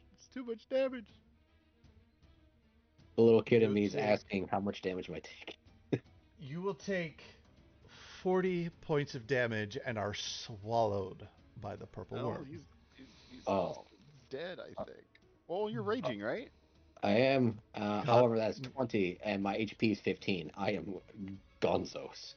You're still alive. You're still alive, but swallowed. You were Alright. swallowed and unconscious. And unconscious in the belly of the beast. Yeah. Which is a problem. It is a problem. Not the worst problem, but it is a problem. It's not insurmountable. I might have a solution. Yes. Let me try and cook here. All right. This is going to rely on some magic happening, and, well, I mean like literal magic. I don't suppose you took a heroic destiny like me so that you actually have the death ward that doesn't care if you were overkilled or not, and you're actually at 1 hit point. Unfortunately, that did not possess that. God damn it. All right. Top of the round. Do we want a second to toss some ideas around, or? Gentlemen, good luck. I wish you all the love in the universe. Oh, we're getting you what back I am out. going to We're try, getting you back guys, out. is I am going to try to put the worm to sleep using the new sleep spell. Yeah, because I've got save. That one's a I've save got a now. decent chance of it failing, and then it's incapacitated, and if it fails again on its next turn, as long as it doesn't take damage, it goes unconscious, and we can try and retrieve George before we do something like beat on it. As long as nobody who's watching interferes by, like, taking something that can reach 250 yards from the side of the wall or feet and hit it to wake it up. Okay. So I think that's a plan. that is my cunning plan. All I'm right. just gonna hit it. That is a plan. Well, you could try and also check out that altar. Like, Or should you be can able to see hit that it altar, too. before I cast my spell. Yeah, Okay. How far from this thing am I? it is just inside. So it moved.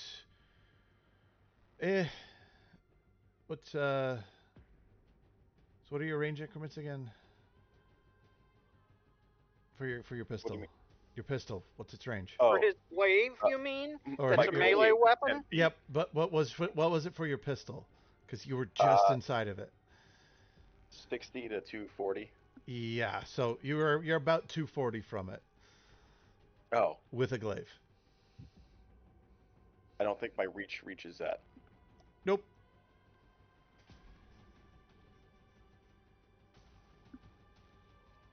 But if you hit, you do an extra d6 of psychic damage.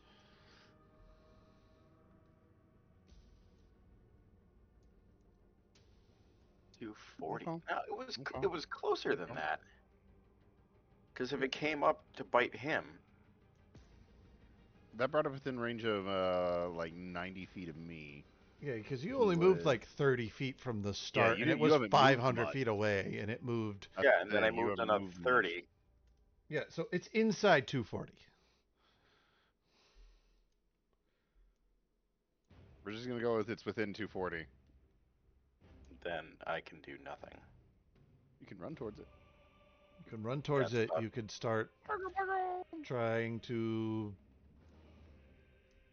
I mean, you don't know your weapon's going to change back to a pistol in 2 rounds. You just know I now have a glaive. Yeah, I'll just That- move 60 feet towards it. By the way, this glaive looks he does know badass. that it's going to turn back in 12 seconds. Oh yeah. Because I told him. Yeah. I can't even when you throw are fire at it. when you're extremely lucky with this weapon, it may randomly transform shape for 6 seconds. If you are extremely unlucky, it may transform into something that's not a weapon for a minute. Yep. Whack bang out. Yep. So you can move. You can Indeed. pull I'll another move Plus random. a fat electrician. You can pull another random potion and see what happens. No, I'm gonna save those just in case we can get the bunny back. All right. Yeah, we still got the healing potions. So yeah. So what do you want to do? 60 feet towards it. Okay, you are now 60 feet closer to it. That's it. George, I will roll your death saving throw. Yes, All right. But it's the start of your turn. You will take 6d6 worth of acid damage at auto 2 death saves. All right. If I was going to roll, it would have been good for you. But unfortunately, you take damage.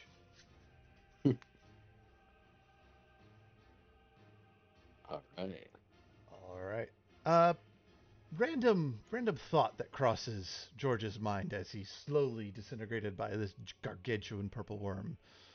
Someone else has to do this who isn't me.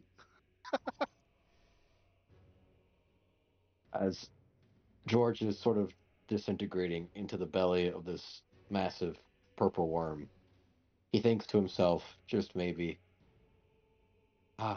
Dad, I wish you could have saw me. I couldn't get as big as you. But man, if you only saw just how big my heart was. And I had a killer lady after me too. Artis, It is your turn. I move within 60 feet of the purple worm and cast Leap. All right. What do I need to do? DC 15 Wisdom save. Ooh. I get a 16 or higher. Not gonna use my favorite dice, which is my gelatinous cube dice. It's a little finicky on how it rolls. I will use my grog dice. That always rolls well for me. How dare you, sir?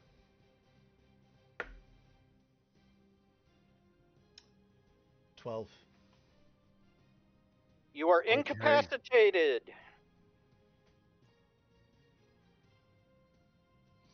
And I think you'll need to make another save on the next. And you need to make another save.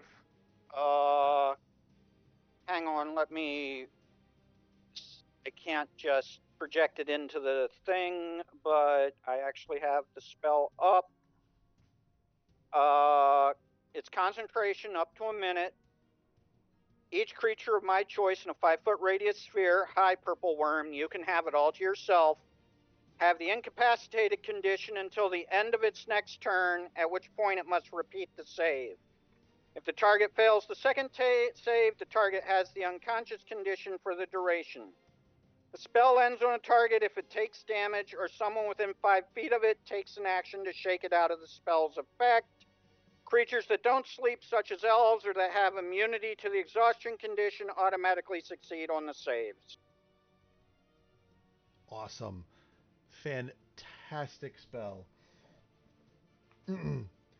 Incapacitated. You can't really do anything. Yeah, just trying to...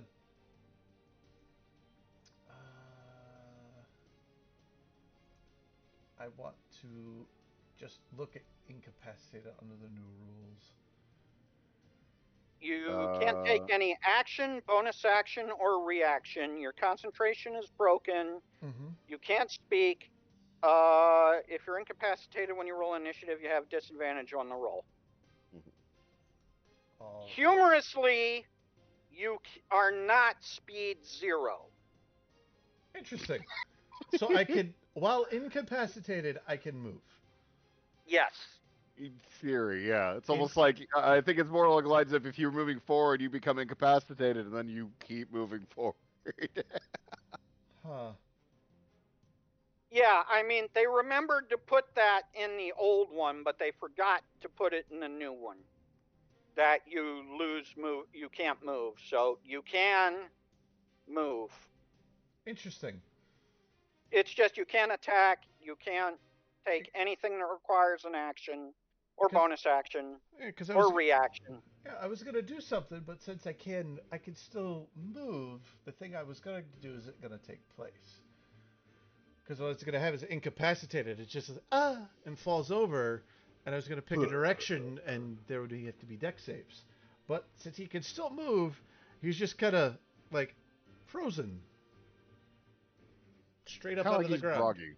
Yeah, like he's groggy. All right. Cool. Anything else there, Artis?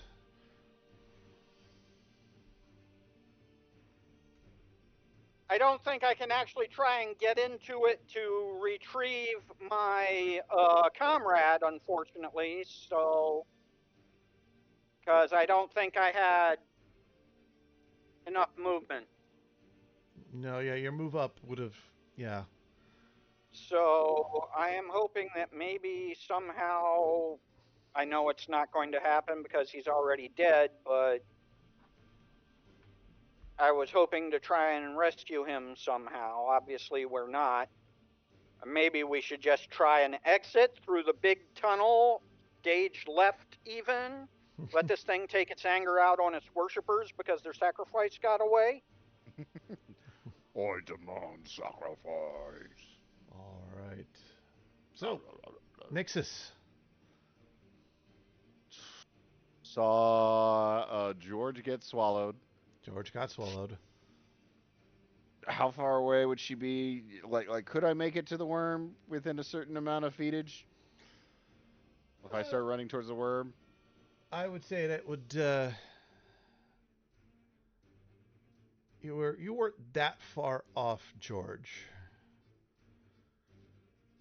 I say I've you been could. moving forward too. Yeah. Yeah. Sure, you can get to it.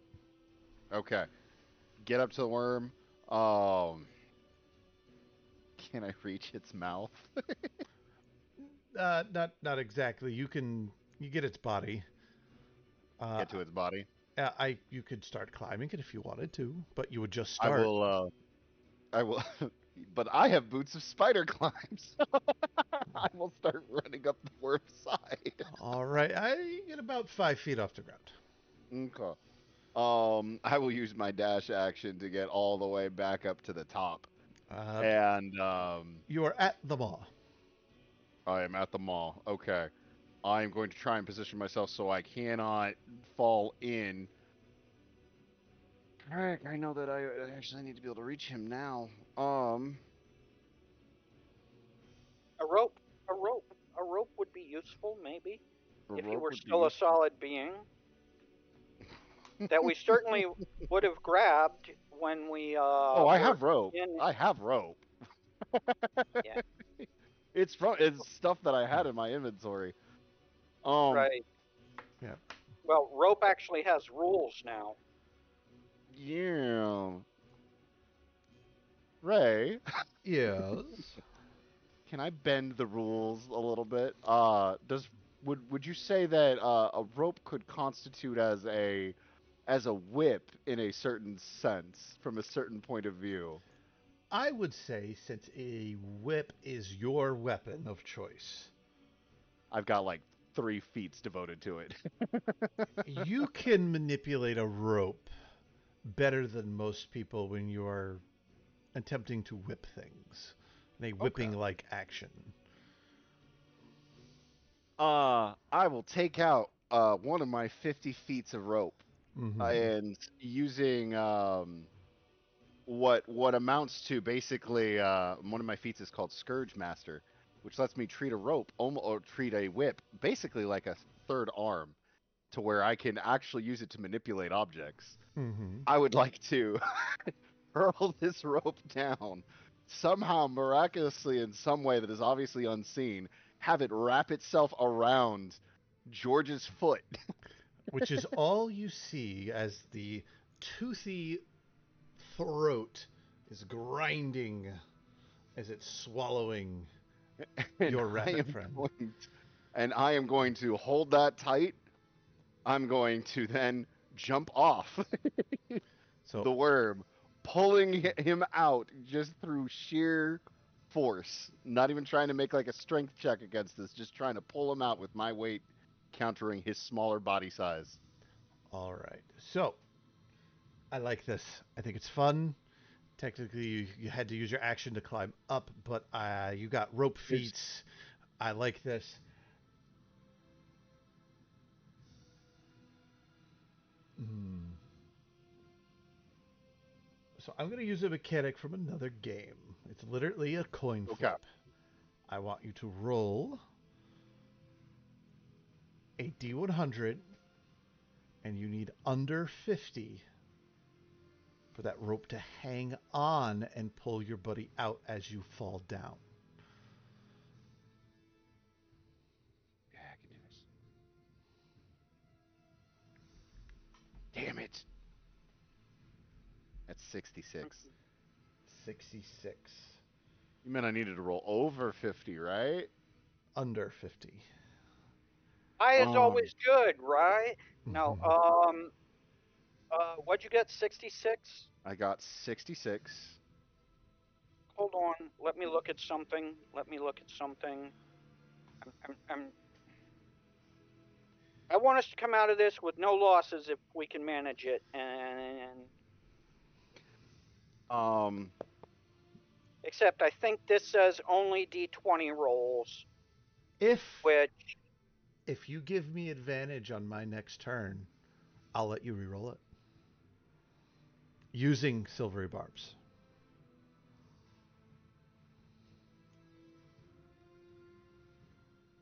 your odds of making my yeah, DC are low. yeah, I I'll do it because he dies this round otherwise. Yes, He got two I failed will. death saves. He dies this round otherwise. I cast Silvery Barbs. Damn it.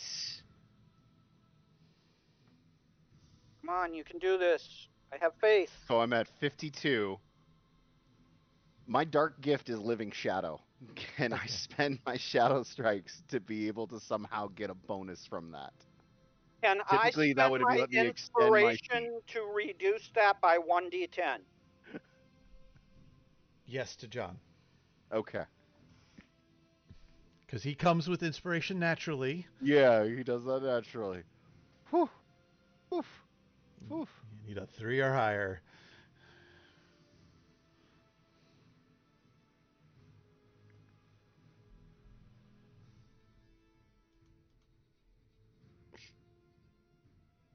We're trying so hard to save you, Nose.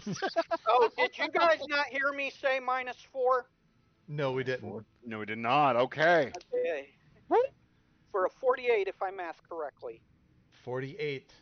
The rope Yeah. wraps around the middle and biggest toe and manages to go around and under itself and lock into a half hitch.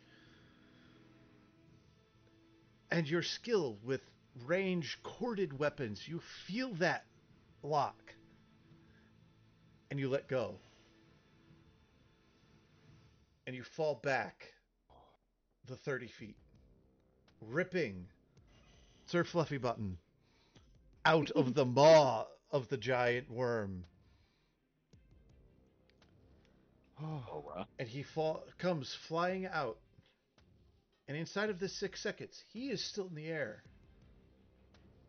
But you, Nixus, sacrificing everything to save your furry little friend. I need a dexterity saving throw as the ground meets you. I'm kind of okay at this. Natural 20. Natural Way to 20. go. Way to go. Yeah. Wonderful. So you land in a superhero pose, taking 6, that's already cut in half, points of impact damage. I'm at 1 hit point. Your friend is still in the air and flying. And soon will receive His third failed death save from a fall. God damn it! unless Look, there's time to interfere. unless someone can do something in between. Nixus, that was your turn. Okay. It is the purple worm's turn. It can't Advantage on do wisdom save. much. All it can do is make a saving throw, or it can move and make a saving throw at the end of its turn. It will slide down back into the hole it made and move. And it needs a DC 15 Yep, with Wisdom save. advantage. with advantage. What is the save Ow. again? DC 15, DC wisdom. DC 15 at advantage. Thank God for the advantage.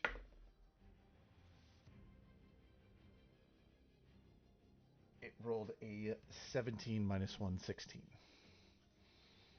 Okay. But that is its turn. It is underground. Torek. Hold my action until it pops up. All right. I don't go before George. George. He's also really far away. There's very little he can do. I'm rolling you a death saving throw. What is something else that quickly pops through your mind? Just there's a faint glimmer before, like when he pulled the rock out of the dam. He was on the run, and he kept thinking to himself, "Dang, Dad, I really messed up this time." don't have to smell about the small stuff. But man, I was just I was just minding my own business. I was just came to the dam and I was just picking rocks up. I wanted to just grab something and I wanted to sleep somewhere nice. I wanted to grab stuff from the woods and it just turned out to be such a mess, Dad. I'm real sorry about that. Hopefully you don't hear about that too much. Maybe if you're when you wake up you won't miss me too bad. You guys sleep for a long time, you know, giants and all that. Maybe this time, maybe when you see me next time, maybe you won't. Maybe you'll get to hear the good things that I've done before that. And sorry if you did hear about that one minor Your death. But your mind but also before you your mind before also follows through a memory. The first time you did that jump and were able to hit your target like your dad was teaching you, and you did it, and you'd been working at it for hours, and you hit it, and you jump up and like, look, Dad, I did it, and he runs over to you, gives you a big hug. He says, I know you could do it. I'm proud of you. And you wake up with 1 hit point. As I rolled a natural 20. At the end of your turn, you wake up, you're flying through the air with a rope attached around you. You are like 30 feet in the air.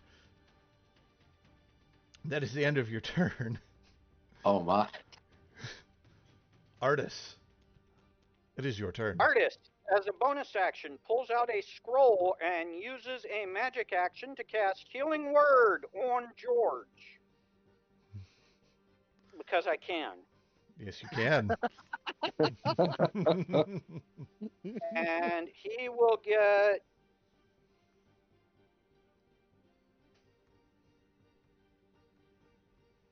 6 hit points back because I rolled 2 ones on. All right. And So you're at 7. then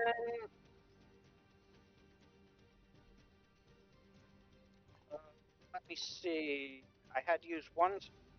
Wait, did I have sleep as a use or is it just as a cast? It's just as a cast. So I've used both my slots now. I still have a use of shield, which isn't really helping. it might. It hasn't attacked you yet. It might. Yeah, look, I'm pulling deep here, okay? I'm trying to find something I can do. I'm going to prepare Spare the Dying to cast. I'm going to try to maneuver within 15 feet of George's landing, and I will cast Spare the Dying if he hits the ground and goes unconscious. Okay. Sounds good. Because I'm not completely out of tricks, but that sleep was my big one. All right. Nixus.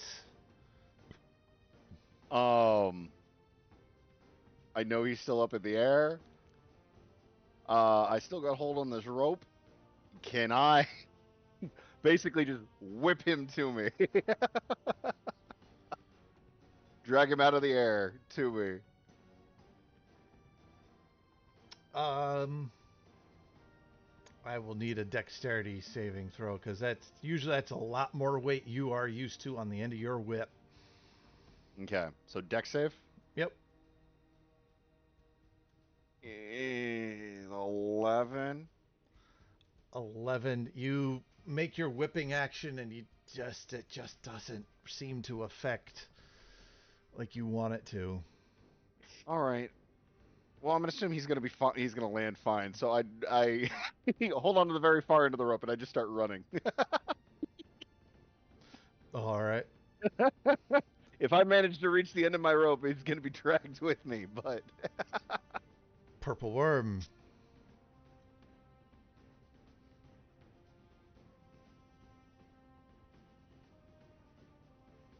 under the ground. Feels like itself again. And is going to shoot up. It's going to move around and shoot up at an angle, launching itself so that it comes up, hitting the thing that robbed it of its meal, and going facing towards Artis. But it popped up, right? it popped up, so your held shot goes off. Is it now a pistol again, or? It's been 2 rounds, actually. It is. It would. It's been 2 rounds, so at the end of your turn last time, the 2-handed heavy glaive in your hand returns to your pistol.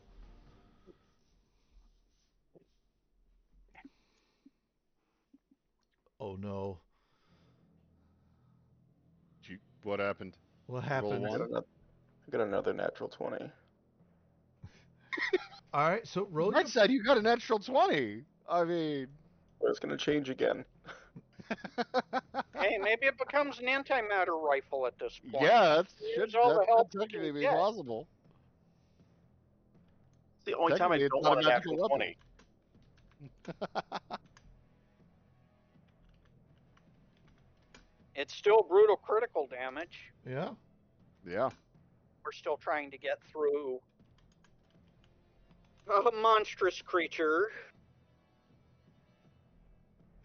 Well, good things. Max damage. There we go. So 24 from the pistol and 6 from the psychic. So 30 points of damage. Yeah. That's a healthy chunk of damage. Yeah. Standing. Fun fact. Wow. If you had hit it for that 30 points of damage, it would have had to make a saving throw, and could have puked up your herringbone. Yeah. All right. But we had to get him out before that. and now it changes. Yes. Roll a d4 for me. Wanna. You can do it. We believe in you. Antimatter rifle. Antimatter rifle. 1. Longbow. Oh. That's still ranged. If he has arrows. And I will say the bullets change to arrows too, because it's part of the gun. And I want you guys to have fun, and I don't want to give you a completely useless weapon unless you roll a 1. Just holding a bullet and just.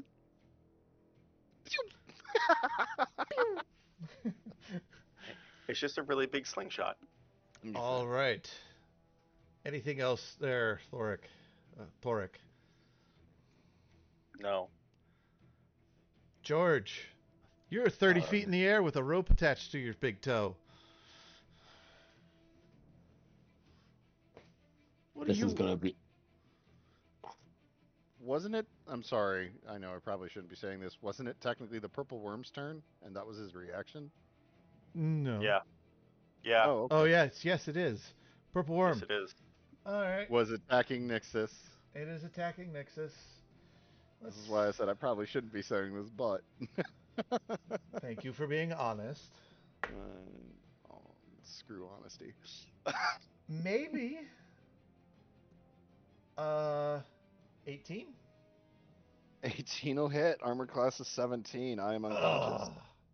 You are unconscious, and you cannot make your dexterity saving throw, so you are swallowed. Nope. Oh.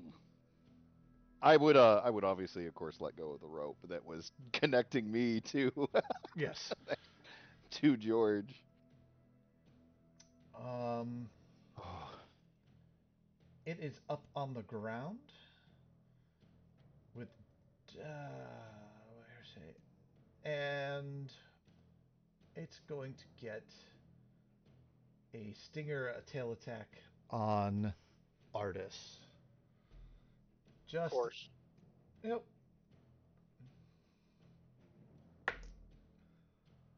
Natural 1 for a 15. Well, that'll miss. Yeah. Wonderful. That's actually great news for you guys. You think we can manage one more round? Right. Let's see. I mean, I get to be very passive in this. All right, Thoric. Your turn with the longbow. Thoric. Sorry. Made a scroll of sleep. I did not have enough money. Longbow, yeah. Mm-hmm. What's the damage die on that? It's a D8, right? D8. Mm-hmm. Yeah. You can use your dexterity. That's fine. Yeah, it's your dex. You got this. I believe in you. It's actually probably got one of the best range increments in the game. It really does. Unless you want to pull out of Exandria and do bad news. Yeah. What'd you get? So that's a 27 to hit. Yep. Nice. And that is 11 points of arrow damage. All right. You guys, for level 1 characters, taking on a purple worm, are doing fantastic. Now, unless Thoric, I can keep saying Thoric. Oh, wait, hold on. Mm-hmm. Yo, don't forget your D6. That's what I'm doing. That's 5 points of psychic damage. 5 points of There we go. psychic damage. All right. Like, you guys are doing awesome. All right. Anything else, Toric? Movement, bonus action. No, I don't need my bonus action. I still have my hit points. All right. Oh. George, you're 30 feet in the air. I am in fact 30 odd feet into the air. There's a purple worm below you. There is in fact a worm below me. As I have 7 hit points and I got no way to bring myself closer. You think The your power of gravity trajectory will land you atop the purple worm. That is in fact correct. As I will take out this hammer and I will say, I've been given a second chance and I won't miss again. As he will come down with the force of God himself and he will strike this creature down. As he will barrel down in I guess you could say in a spinning and a rapid motion until he smacks the weapon on top of the creature's exoskeleton. Right. Roll your hit. Very well. Let this work. And you know what? I won't be using Great Weapon Master, but I'll be using the red stone. Ooh. Erupt in flames. You will do fire damage. And with it, this creature must make me immediately. I don't know if this works on this purple worm, but because we're using the 2024 rules and I have topple on this maul, this purple worm must make me a 13 Constitution saving throw, and if he does manage to do that as well, he also must make me a 13 Wisdom saving throw. Otherwise, he'll be blinded to me. All right, so we're gonna go with the con save first. 17. Right, he stays up. And wisdom, you said? Wisdom Yep, save. wisdom same. 13. You are it can't see you anymore with a 7. You turned invisible until your next turn. I'm invisible to it. It's annoying that I'm here. Yes, but What is your hit?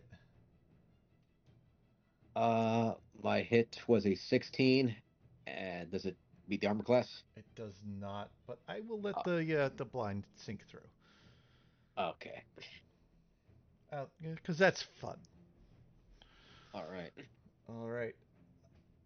There is The one goblins slight say, issue. You made me do some saves. I'm going to make you do some saves. I need a dexterity saving throw. Because you are falling 20 feet onto the worm. Damn. I will use my reaction to use my lucky foot, as I'll roll a d4 on top of it. All right. Oh, there we go. All right. So that's a 15? 15. 15. That passes. I rolled snake eyes. You take 1 point of damage, and you are on top of the purple worm.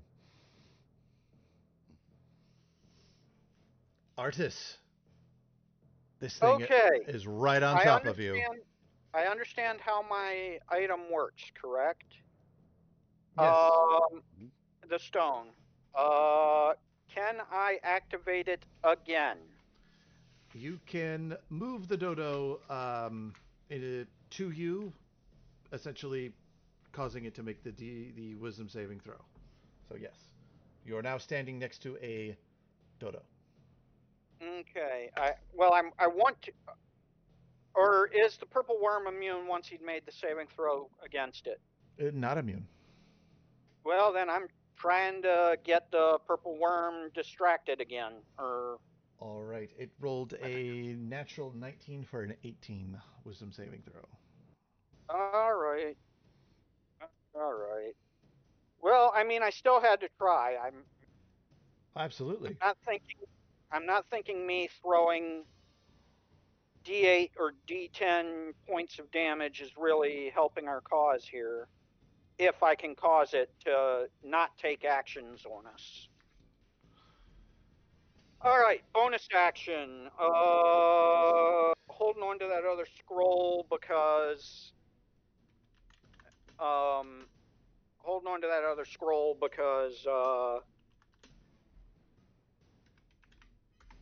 it's probably better to pick you up from unconsciousness than give you hit points that are just going to go away as soon as you get hit.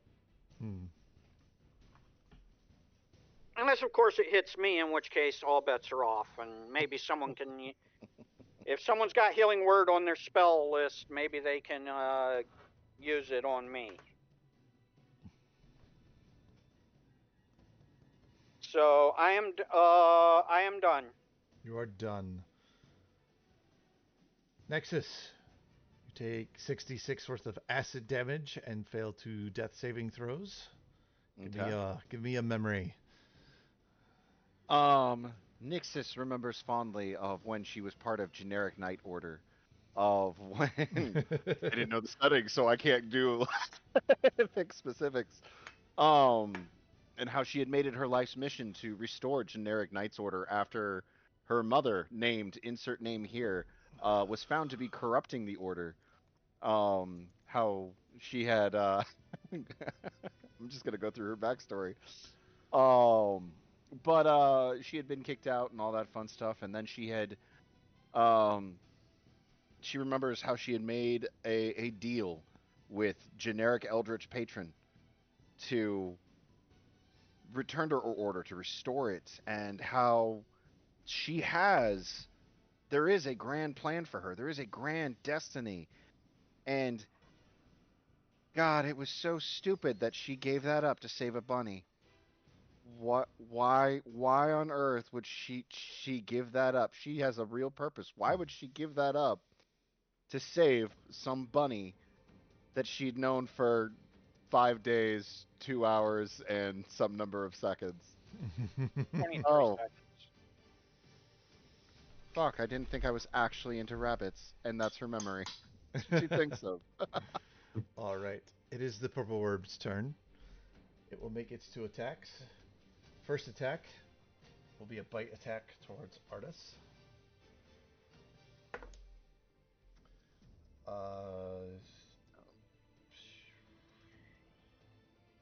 3-1 to hit.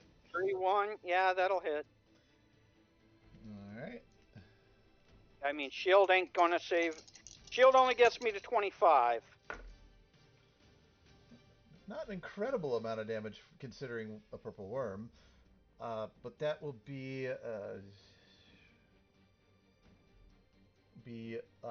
14 points of piercing damage. I'm immune. It is. Mm-hmm. I don't think he's magical piercing. Right, so he's just immune to the damage. Right, so I need a dexterity saving throw as it attempts to swallow you.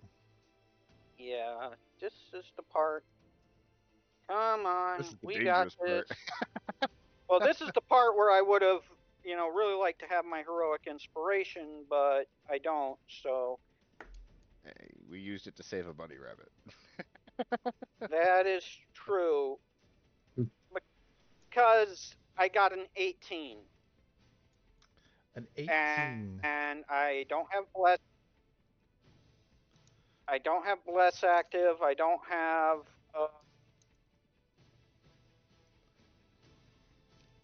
All right. So I don't have. nothing else to boost it at all. So it's just 18. Unless somebody's got something.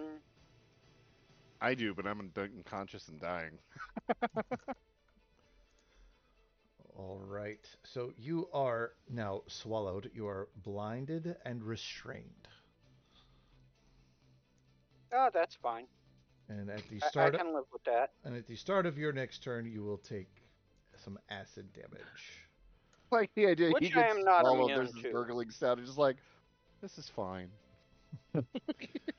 All right. It will take its second attack against the bunny riding on its back. All right. That is 27 to hit. Oh boy. Mm. Oh wait, does that disadvantage because it can't see me? Because I'm invisible? Des, you're right. Disadvantage. That is true. Disadvantage is one less. Ah, dang, it hits. All right. I need you to make a Constitution saving throw. 13. Oy. So you will take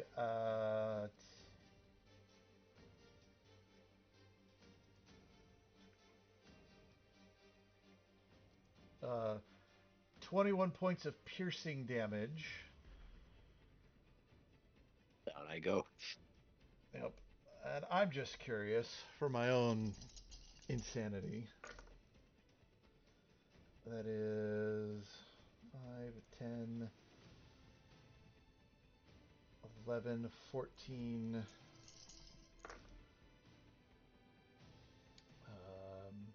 18, 19, 20, 30, 36,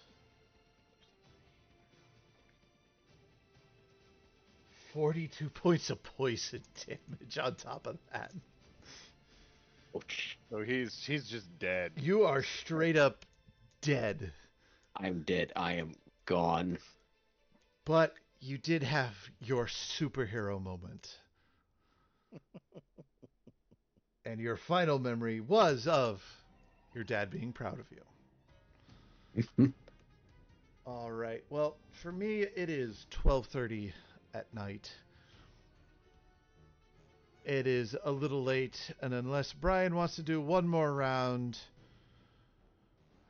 Yet. It can't reduce me below 1 hit point of damage at the start of my turn. Ooh. Mm-hmm. So, Brian, can you invest 2 more rounds, or do we need to call it for On you? the other hand, we can call it. I mean, obviously, my sleep was my big cook it moment. Yeah, that's turning kind of into where a everything werebear. turned. Yeah. That would have been the game changer if that had gone off. That had been able to take all the way. Am I gonna kill it in 2 rounds? Probably not. Okay. Then All right. So, I'm gonna cast sleep on myself. the battle continues on. The Harrigan, known as George, Danger, lies dead on the field. Nexus, eaten, swallowed. Artis, also swallowed, eaten. Yeah, I And would Thorak, probably have transformed and tried to claw my way out, but I don't think I can do enough damage to cause it to regurgitate me. just for posterity, roll one attack in your werewolf form. Or werebear. My werebear. Your werebear form. Well, I actually get to multi-attack. Yeah, so just roll them out. Tell me the damage here in a minute. Because I'm just curious if how much damage you would. Toric, roll 3 rounds of damage.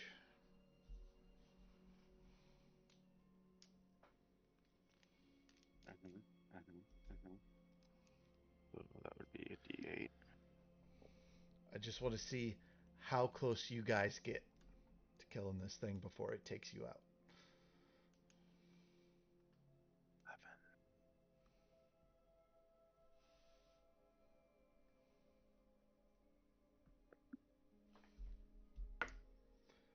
11. Rolled the death save for Nexus. Got a 9.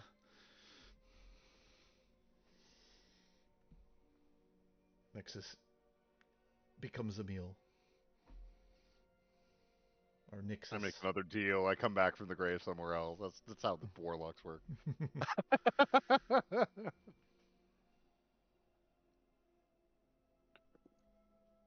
15 and 16.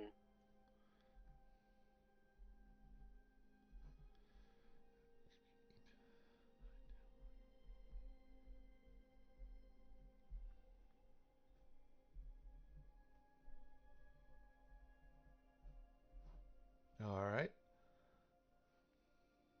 What'd you altogether, Brian? What'd you get? Total Yeah. 51. 51. 51 damage before it eats you.